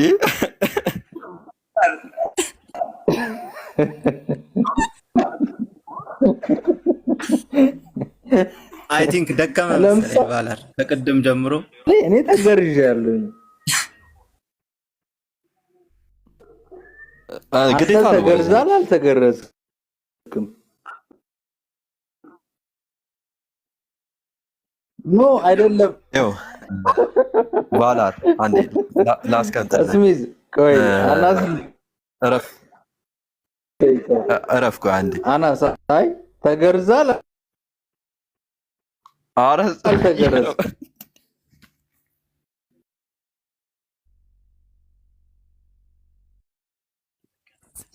ያ አይ ቲንክ ሳይደክም አይቀርም እና እሺ ሙስሊሞች ጥያቄ ካላችሁ ቶሎ ቶሎ ገባ በሉ። የንጽጽራዊ ጥያቄ ያላችሁ ቶሎ ቶሎ ግቡና ኢንሻአላህ ሰዓትም እየሄደ ስለሆነ ወንድሞች ኡስታዞች እያሉ ጠይቁ። እንዘን እንጨርሳለን።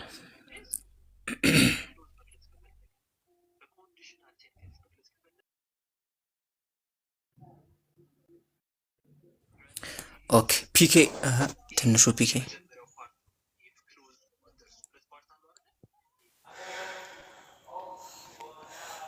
እሺ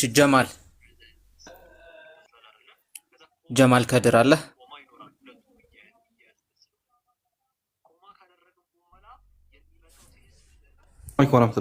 ጀማል አለ። ወአለይኩም ሰላም ወራህመቱላህ። የፍቅህ ጥያቄ ይቻላል?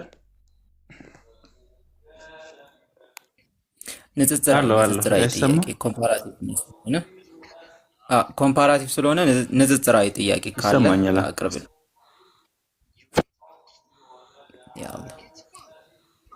አይሰማም?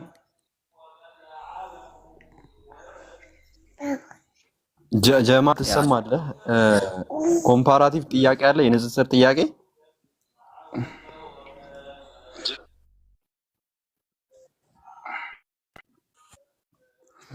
እኔማ ነበር ቸገረችኝ። በቃ አረ እየሰማችሁ ግቡ። ምን ሆናችሁ ነው? ምን ሆነዋል? ያ ረቢ አሰላሙ አለይኩም ስሚዞ። ወአለይኩም ሰላም ዑመር ቀጥል። እሺ እኔ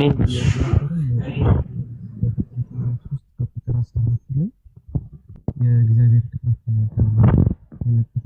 እባብ ሲረገም ይታያልና ሰይጣን ከሆነ ዑመር ያሰማበት ፓርት ወይ አልሰማም። አሁን መታል። አሁን ጠይቅ። እባብ የተረገመበት ፓርት አለና እባብ ከተረገመ በኋላ ሰይጣን ያሳተው ደግሞ ይሉናል መልሰውና ሰይጣን የተረገበበት ሌላ ቦታ ካለ ወይንም ግራ ስለገባኝ ነው ሰይጣን ባጠፋው እባብ ለምን እንደተረገመ ትንሽ ግልጽ ብታደርግልኝ።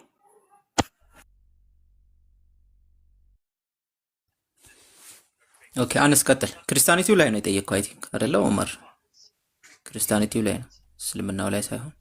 አዎ ክርስቲያኒቲው ላይ ነው። አዎ ኦኬ እሺ ጀነራሊ ሰይጣን በምንድን ነው ምንድን ነበር ቅድም ያልኩ? በእባብ አምሳል ማለት ነው። በዛ አምሳል ሆኖ ነው ያሳሳታቸው ተብሎ ስለሚታመን ነው። እና ሰይጣን ኦፍ ኮርስ በነሱ እምነት ማለት ነው ተረግሞ ከእንትን ተባሯል ተብሎ ነው የሚታመነው። መጀመሪያ ምን ነበረ? የመላእክ አለቃ ነበረ ራሱ ተብሎ ነው የሚታመነው። ከዛ በኋላ የመላእክት አለቃ ተብሎ ነበር የሚታመነው። ከዛ ከዙፋኑ ተባሮ ዛሬ ላይ እዚህ ምድር ላይ ያለ ማለት ነው። ሰዎችን ሊያሳስት ሂድና አሳስት ብሎት ማለት ነው እግዚአብሔር ማለት ነው። ያ ነው ያለው ታሪክ። ሰይጣን ተረግሟል ኦፍ ኮርስ ቢብሊካሊ። ዑመር እሺ አነስ መርሐባ። እሺ የፍትሃዊነት ጥያቄም ከሆነ ያነሳኸው በዛው ላይ አነስ ባለህ ላይ የእባብ ጥፋቱ ምንድን ነው ከተባለ ያው እባብ ጥፋት የለበትም።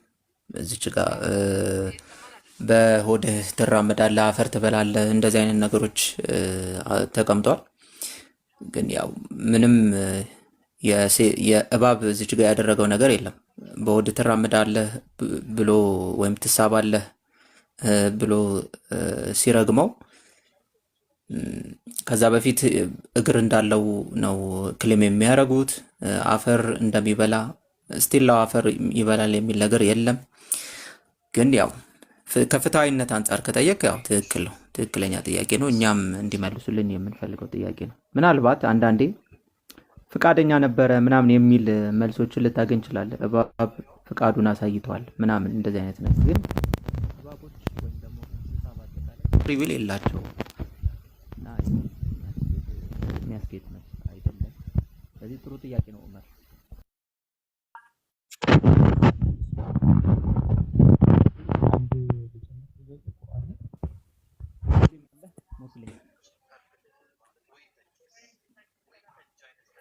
ይሰማል ስሚዞ?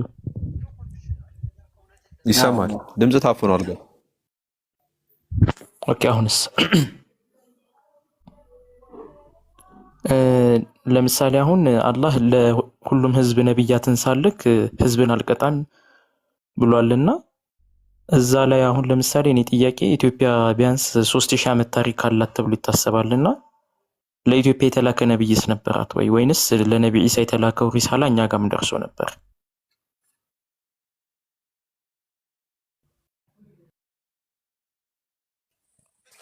ኦኬ እሺ ትጨምርበታል።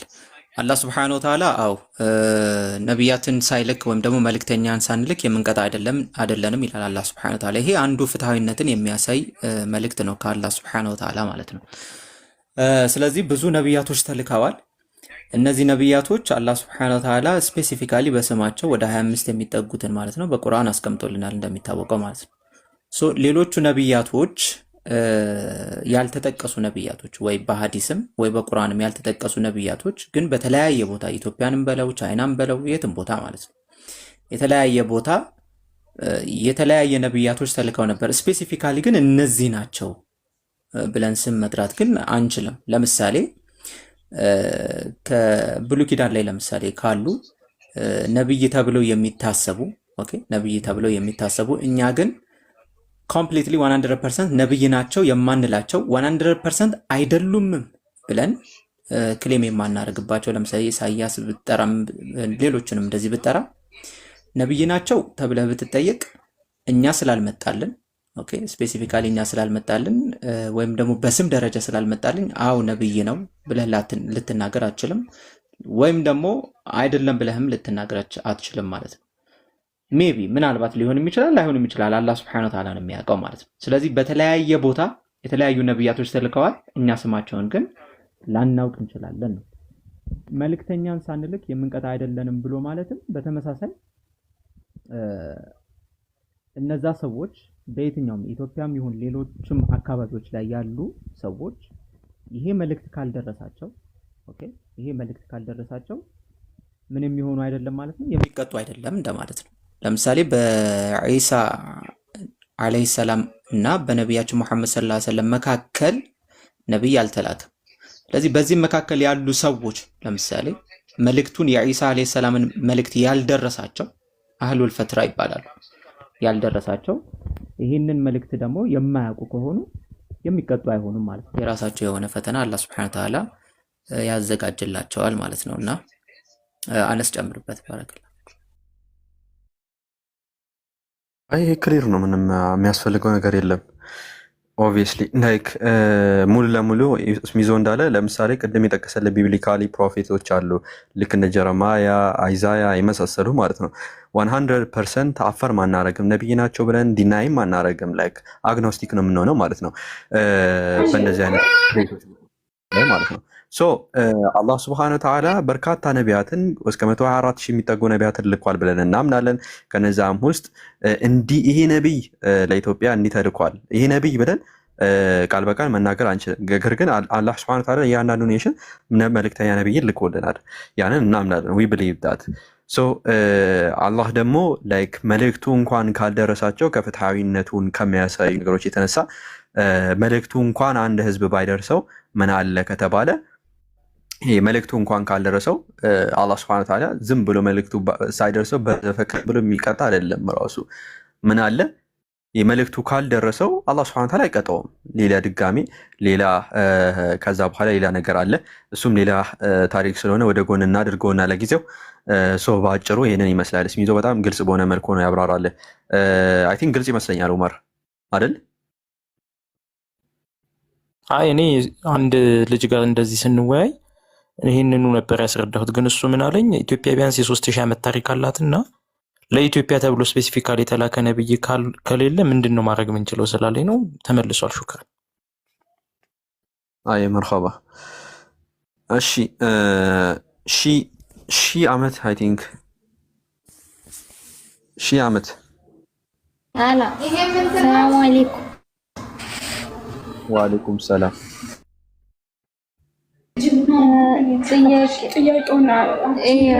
ጥያቄ አለኝ።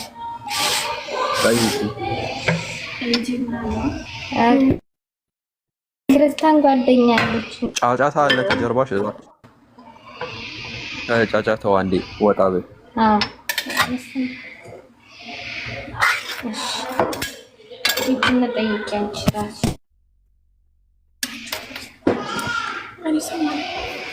ኦኬ ክርስቲያን ከሆነች በደንብ ትጠይቅ።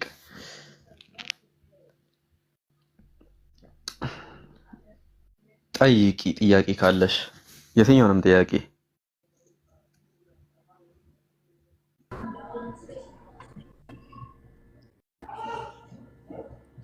ይሰማል? ይሰማል።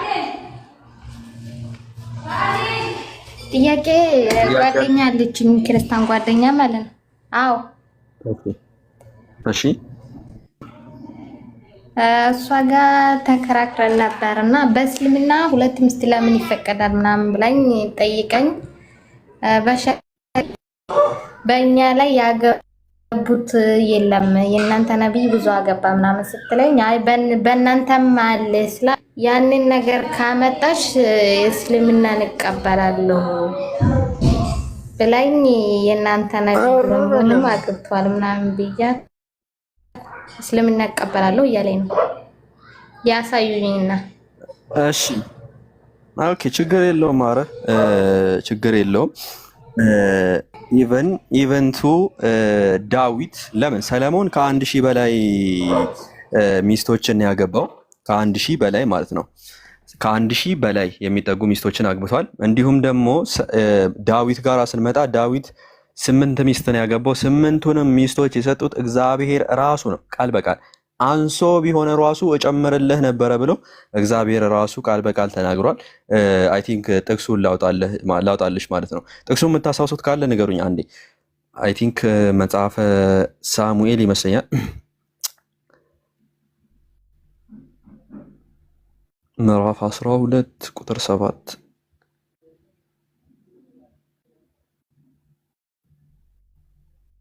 ያ ቁጥር 8 ላይ ከፍትልሻለሁ አንዴ። ይኸውና መጽሐፍ ቅዱስ አጠገብሽ ካለች እሷም አጠገብሽ ካለች ትክፈት መጽሐፍ ቅዱስ ከራሷ እንድታይና እንድታምን።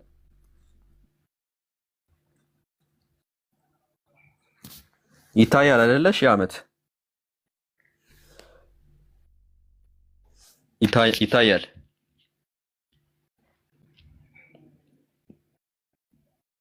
ሺህ ዓመት ድምጽ ይሰማል? እስሚ ይዘው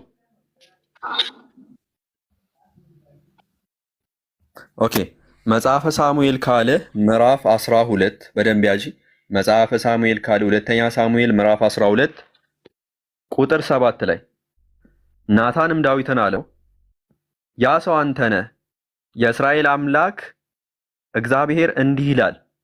እግዚአብሔር እንዲህ ይላል፣ በእስራኤል ላይ ንጉሥ ልትሆን ቀባሁህ፣ ከሳኦልም እጅ አዳንሁህ፣ የጌታህንም ቤት ሰጠሁህ። ኦኬ የጌታህንም ሚስቶች በብብትህ ጣልሁልህ።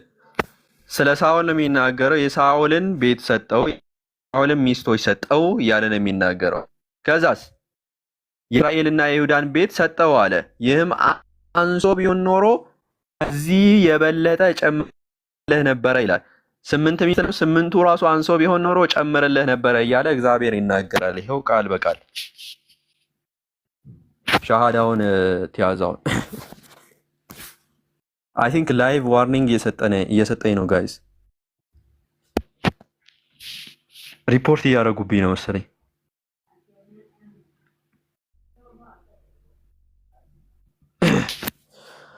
ኤኒዌይ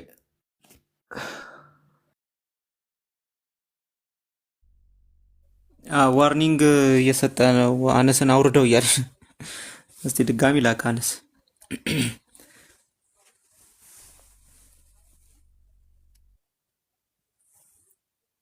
ላክ አነስ ኢንሻአላህ። እሺ ጥያቄ ያላችሁ ቶሎ ቶሎ በሉ። ባረከላሁ ፊኩም። በጣም ጊዜ እየፈጀን ነው። አነስ ድጋሚ ላክ። ወአለይኩም ሰላም ወራህመቱላህ። ሶስት ጥያቄዎች አሉኝ ለመጽሐፍ ቅዱስ ላይ እና ያው ቁርአን ላይ ትንሽ ያልገባኝ ነገር አለ። መጽሐፍ ቅዱስ ላይ ሲኦል የሚለው ትርጉሙ ምንድን ነው? በአይሁዳውያን እምነት መቃብር ብለው ነው የሚያምኑት። በክርስትና አስተምሮ ሲኦል ምንድን ነው? የመጀመሪያው ጥያቄ ነው። ሁለተኛው ደግሞ በሉቃስ ወንጌል ምዕራፍ 1 ቁጥር 48 ላይ የባሪያይቱን ውርደት ተመልክቷልና እነሆም ከዛሬ ጀምሮ ትውልድ ሁሉ ብጽዕት ይሉኛል ይላል። የማርያም ውርደት ምን ነበረ? ምናልባት መጽሐፍ ቅዱስ ላይ ያገኛችሁት መረጃ ካለ ከታሪካዊ መረጃዎችን አንፃር። ሌላ ቁርአን ላይ ያልገባኝ ነሳራ የሚለውን ወደ ክርስቲያን ወደሚለው የተተረጎመበት ትክክለኛ ነው ወይ ብዬ እጠይቃለሁ። ነሳራ የሚባለው ወይም ምናልባት ናዝራዊ የሚባለውን ይገልጻል? ጥያቄዎች እነዚህ ናቸው። እሺ አንዱን ልመልስና አንዱን ደግሞ ስሚዞ ይመልስልሃል። ምን ነበር አንደኛው? አይ ቲንክ አነስ በጣም ዋርኒንግ እንትን እያለ ነው። ምንድን ነው በጣም የኔ ላይ ነው። አሁን ደግሞ ምን ቫዮሌት እያደረገ ምናምን ምንድን ነው የሚለው? በቃ ልውጣ፣ እኔም ከሚዘጋብኝ አካውንቴ ልውጣ። በጣም ቫዮሌት እያደረገ ነው። ምን አድርገ? እኔ እንጃ። ሪፖርት ምናምን እያደረጉ ነው። ለዛ ሪፖርት እያደረጉ ይሆናል። አይ በቃ ሰላም አለይኩም። አብሽር አረ ቀጥልና እንትን ትላለህ። አትውጣ። ላይቭ እንዳለ እነግርሃለሁ። 7 ቀን አክሰስ ኦኬ እንትን ይልሃል። ኦኬ እሺ መርሐባ። እሺ በቃ እነ መወዳ ጃዝ ሰቢና ቀጥሉ ኢንሻአላህ። እዚህ ጋር የሆነ ነገር ስላያስኩ ነው። እሺ እኔ ያህያ ቀጥሉ። እሺ ወንድሞች ከመጣ አስገቡት ኢንሻአላህ። ሳላህም ሞዴሬተር ስላለ ይገባል ኢንሻአላህ። አስቀጥሏቸው ወደ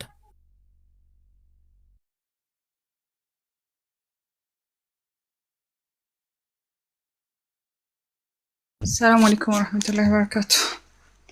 መርሐባ። ጥያቄ ያላችሁ የገባችሁ ሰዎች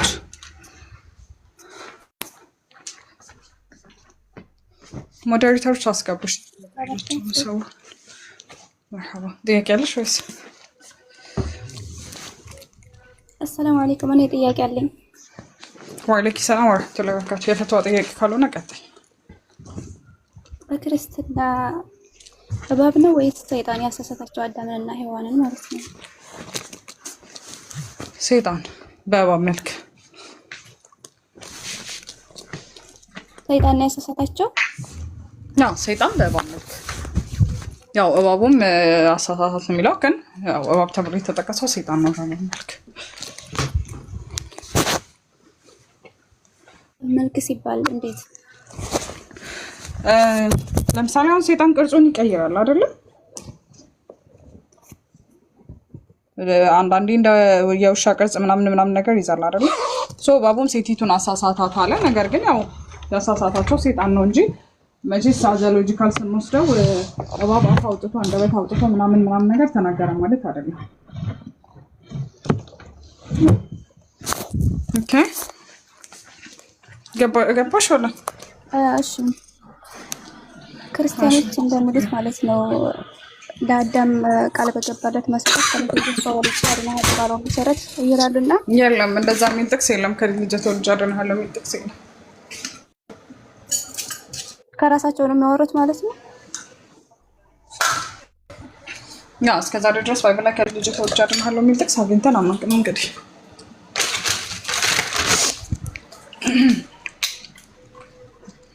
ሌላ ጥያቄ አለሽ ወይስ ቀጥይሽ? ግን እንትን ሙሉውን ልስማሽ። ከዚህ ልጅ ተወልጃለሁ የሚለውን ኮንሰፕት አንሺው ነው። ቀጥይ። መጽሐፍ ቅዱሳዊ ማስረጃ ከሌለው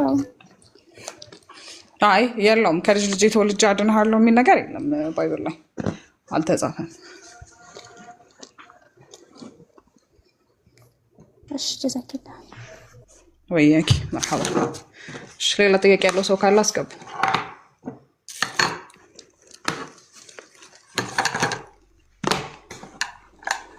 ከተንኮሻኮሻባችሁ ይቅርታ፣ ገና አሁን ቤት መግባቴ ነው። ትንሽ ተንኮሻኮሻባችሁ። ወአለይኩም ሰላም ወራህማ። ሰላም ናችሁ? አልሐምዱሊላህ። ጥያቄ አለኝ እና ኢንሻአላህ እስኪ መርሐባ። ክርስቲያኖች ሲሉ ነው የሰማሁት። ደግሞ እናንተ ደግሞ ንጽጽር ስር የምትሰሩ የሚሉትን ትረዳላችሁ ኢንሻአላህ። እና ኢየሱስ ክርስቶስ የተሰቀለው ያመለከው በስጋው ነው ይላሉ።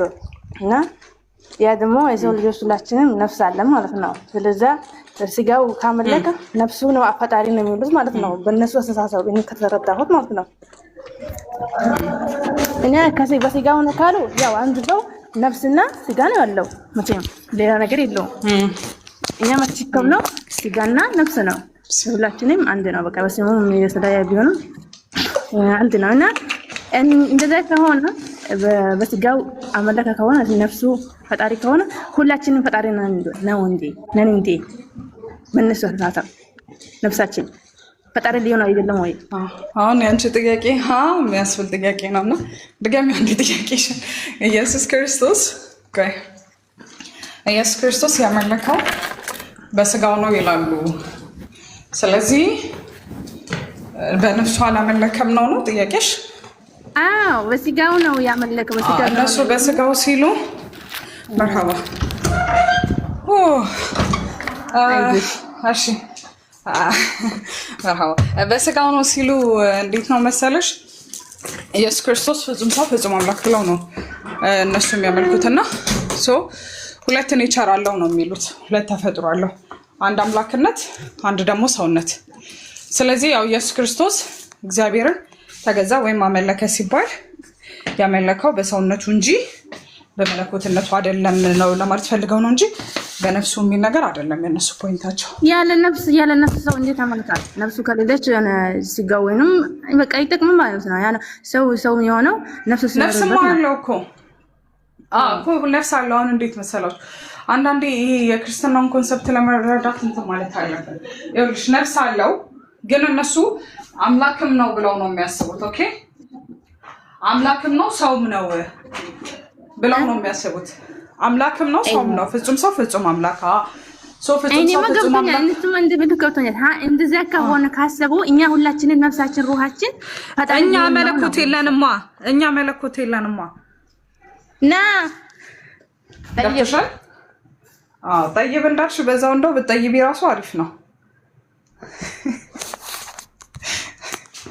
መርሐባ። እሺ ቀጥሉ። ሰላም አለይኩም ወራህመቱላሂ ወበረካቱ። ያ ቡኪን ድምጽ ሰማሁ። ወአለይከ ሰላም ወራህማ። እንትን በጥቅስ ተባበሩኝ እስቲ። ኢየሱስ ክርስቶስ ሰው ስለመሆኑ የሚናገር ጥቅሶች ንገሩኝ። እሺ ቦታ አለ። አይ ጥቅሶች ብቻ ነው ፈልገው። ኦኬ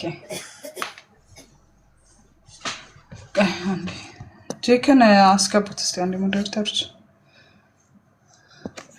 ጄክ ሰላም አለይክ። ወአለይኩም ሰላም። 8:42 እየበላሁ ነበር። ምን አለው ወአለይኩም ሰላምን ጨርሰክ ብሰጥ ራሱ ምን አለው ባቸኩል ብሰጥስ ለው ነው የምር صحة والعافية بلا صحتين. እሺ ዮሐንስ 8:42 አይደለ? ነው 8:40 አለ።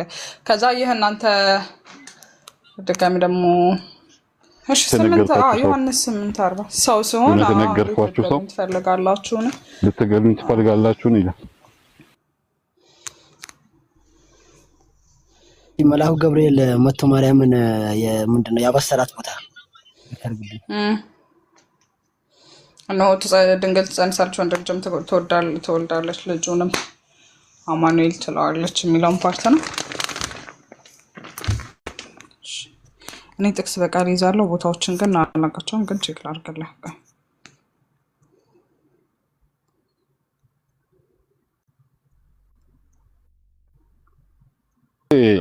ጥቅስ እያዝክ አትሙግት። ጥቅስ የምትፈልገው ዝም ብለህ ጥቅሱን ይዘህ ብቻ ከሆነ እንትን ይላል የሆነ ሰዓት ላይ ትያዛለህ መሀል ላይ። እሺ ኢሳይያስ 7:14 ላይ ለሙግት አይደለም። ኦኬ ኢሳይያስ 7:14 ላይ አለልህ። ሉቃስ 1:31 ላይም አለ። ኢሳይያስ 7:14 ላይ ሉቃስ ደግሞ ከታች ሉቃስን ጽፋለች 1:31 ላይ ከዛ ደግሞ ማቴዎ 1:23 ላይ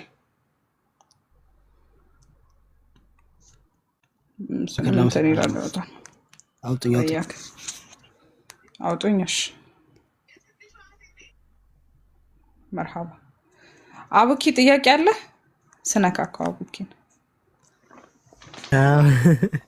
አይ ቅድም ልጅቷ በጀስት በምንድነው በቲንክ በስጋና በእንትን ያለችውን ጀስት ሜታፊዚካሊ ሂውማን ቢንግ ነው የሚለውን ነገር ነው ሲምፕሊ የሚያነሱት እንጂ በነፍሱ በስጋው ምናምን ብለው ስፔሲፊክ ሰፓሬት አድርገው ራሱ እንትን አይሉትም። እና ሁለት ኔቸር አለ ተብሎ ስለሚታሰብ ፉሊ ሂውማን ኔቸር አለ እንደገናም ደግሞ ዲቫይን ኔቸር አለ ብለው ስለሚያስቡ ከዛ አንጻር በአምላክነቱ አይራብም። ያው መለኮት የዲቫይን ስለሆነ ትራንሴንድ ነው ራሱ ማለት ነው እና ኢማነንስ ነው ኦምኒ ፕሬዘንስ ነው ብለው እነሱ ያምናሉ። እና ከዛ አንጻር ሊሚት አይደረግም በነገሮች ነው ክሬትድ በተደረገው ነገሮች ቲንጎች ክሬተሩ እንትን አይደረግም ከሚለው አንጻር ነው እነሱ እንትን የሚያዩት እንጂ በስጋው ሲባል ጀስትሊ ይሄ ሜታፊዚካሊ እንትን ብቻን አይደለም የምትወስጂው። ስጋ የሚባለው ነገር ይሄ ሰውነታችንን ብቻ ሳይሆን የምታስቢው መንፈስና ስጋን የተዋሃደውን አንድ ይሄ ፐርሰን የሚባለው ነገር ነው ሲምፕሊ እነሱ እንትን የሚሉት። እና ከዛ አንጻር ነው ለማለት ነው ቅድም ከስር እንትን ያልኩት እንጂ እነሱም እንትን አያስቡ። እና ነፍስ የሚለው ነገር ራሱ በቅዱስ ቁርአን ላይ እኮ በብዙ አይነት እንትን መጥቷል። አይ ቲንክ ለምሳሌ ሱረቱል በቀራ ላይ ከሊፉላህ ነፍሰን ይለው ሳህላህ ማከሰሰ ላይ ማይከሰበት ይላል። በተመሳሳይ ነፍስን ያለ ችሮታ እንደሚያስገዳት የአውተንቲክ ፐርሰናሊቲን ያሳያል ሲምፕሊ። እንደገና ደግሞ አይ ቲንክ ሱረቱል አንዓም ላይ መሰለ ያዩና አስተቁረበኩም ለዚህ ለከኩም ነፍሲን ዋሂዳ ብሎ ከአንድ ነፍስ የፈጠራችን ብሎ አደም አለይሂ ሰላምን ለማሳየት ይመጣል።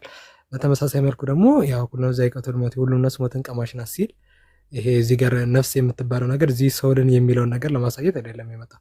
ሂውማን ቢንግ ሁሉ የሰው ልጅ ሁሉ ለምሳሌ ለዚህ ለቀን ሞተለው ለሐያተ ሊበለኩም ይቁም አሰናው መላን የሚለውና ያ ሞትና ህይወትን መፈተኛ አድርጋ መጣው ስለሆነ ሁሉም ሰው ሞት እንደሚሆን ይሄ ፐርሰናሊ ሜታፊዚካሊ አንደርስታንዲንግንም የማሳየት እንትን የሚመጣው ነገር አለ። ከዛ አንጻር ያ ኮንቴክስቱን ማየት ጥሩ ነው ከሚለው አንጻር ነው ኢንሻአላህ። ሀዋ ጀዛከላህ።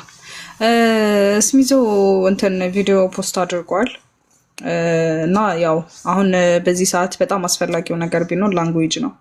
ኦኬ ሰው እንግሊዝኛ ቋንቋን መማር የምትፈልጉ ከሆነ ስራ ቦታ ሆናችሁ የትም ቦታ ሆናችሁ ላይ እንግሊዝኛ ቋንቋን መማር የምትፈልጉ ከሆነ ስሚዝን በውስጥ አናግሩት።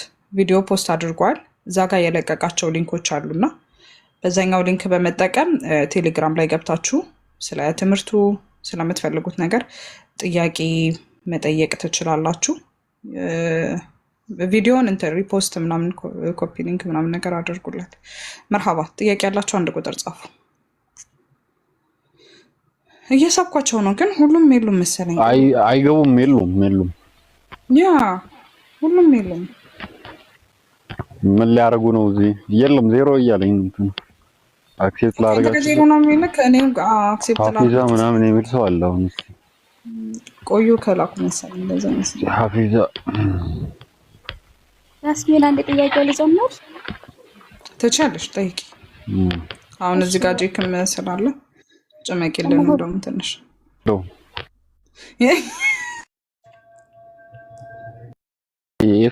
ጄክ ኔትወርክ ተቆራረጠ። ቀጥይ።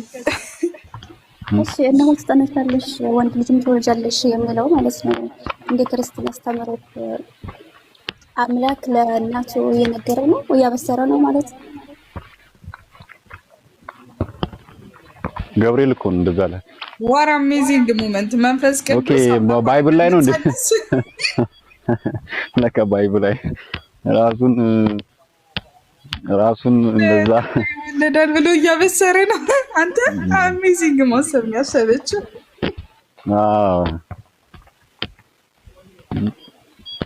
አይ አይደለም አባትየው ነው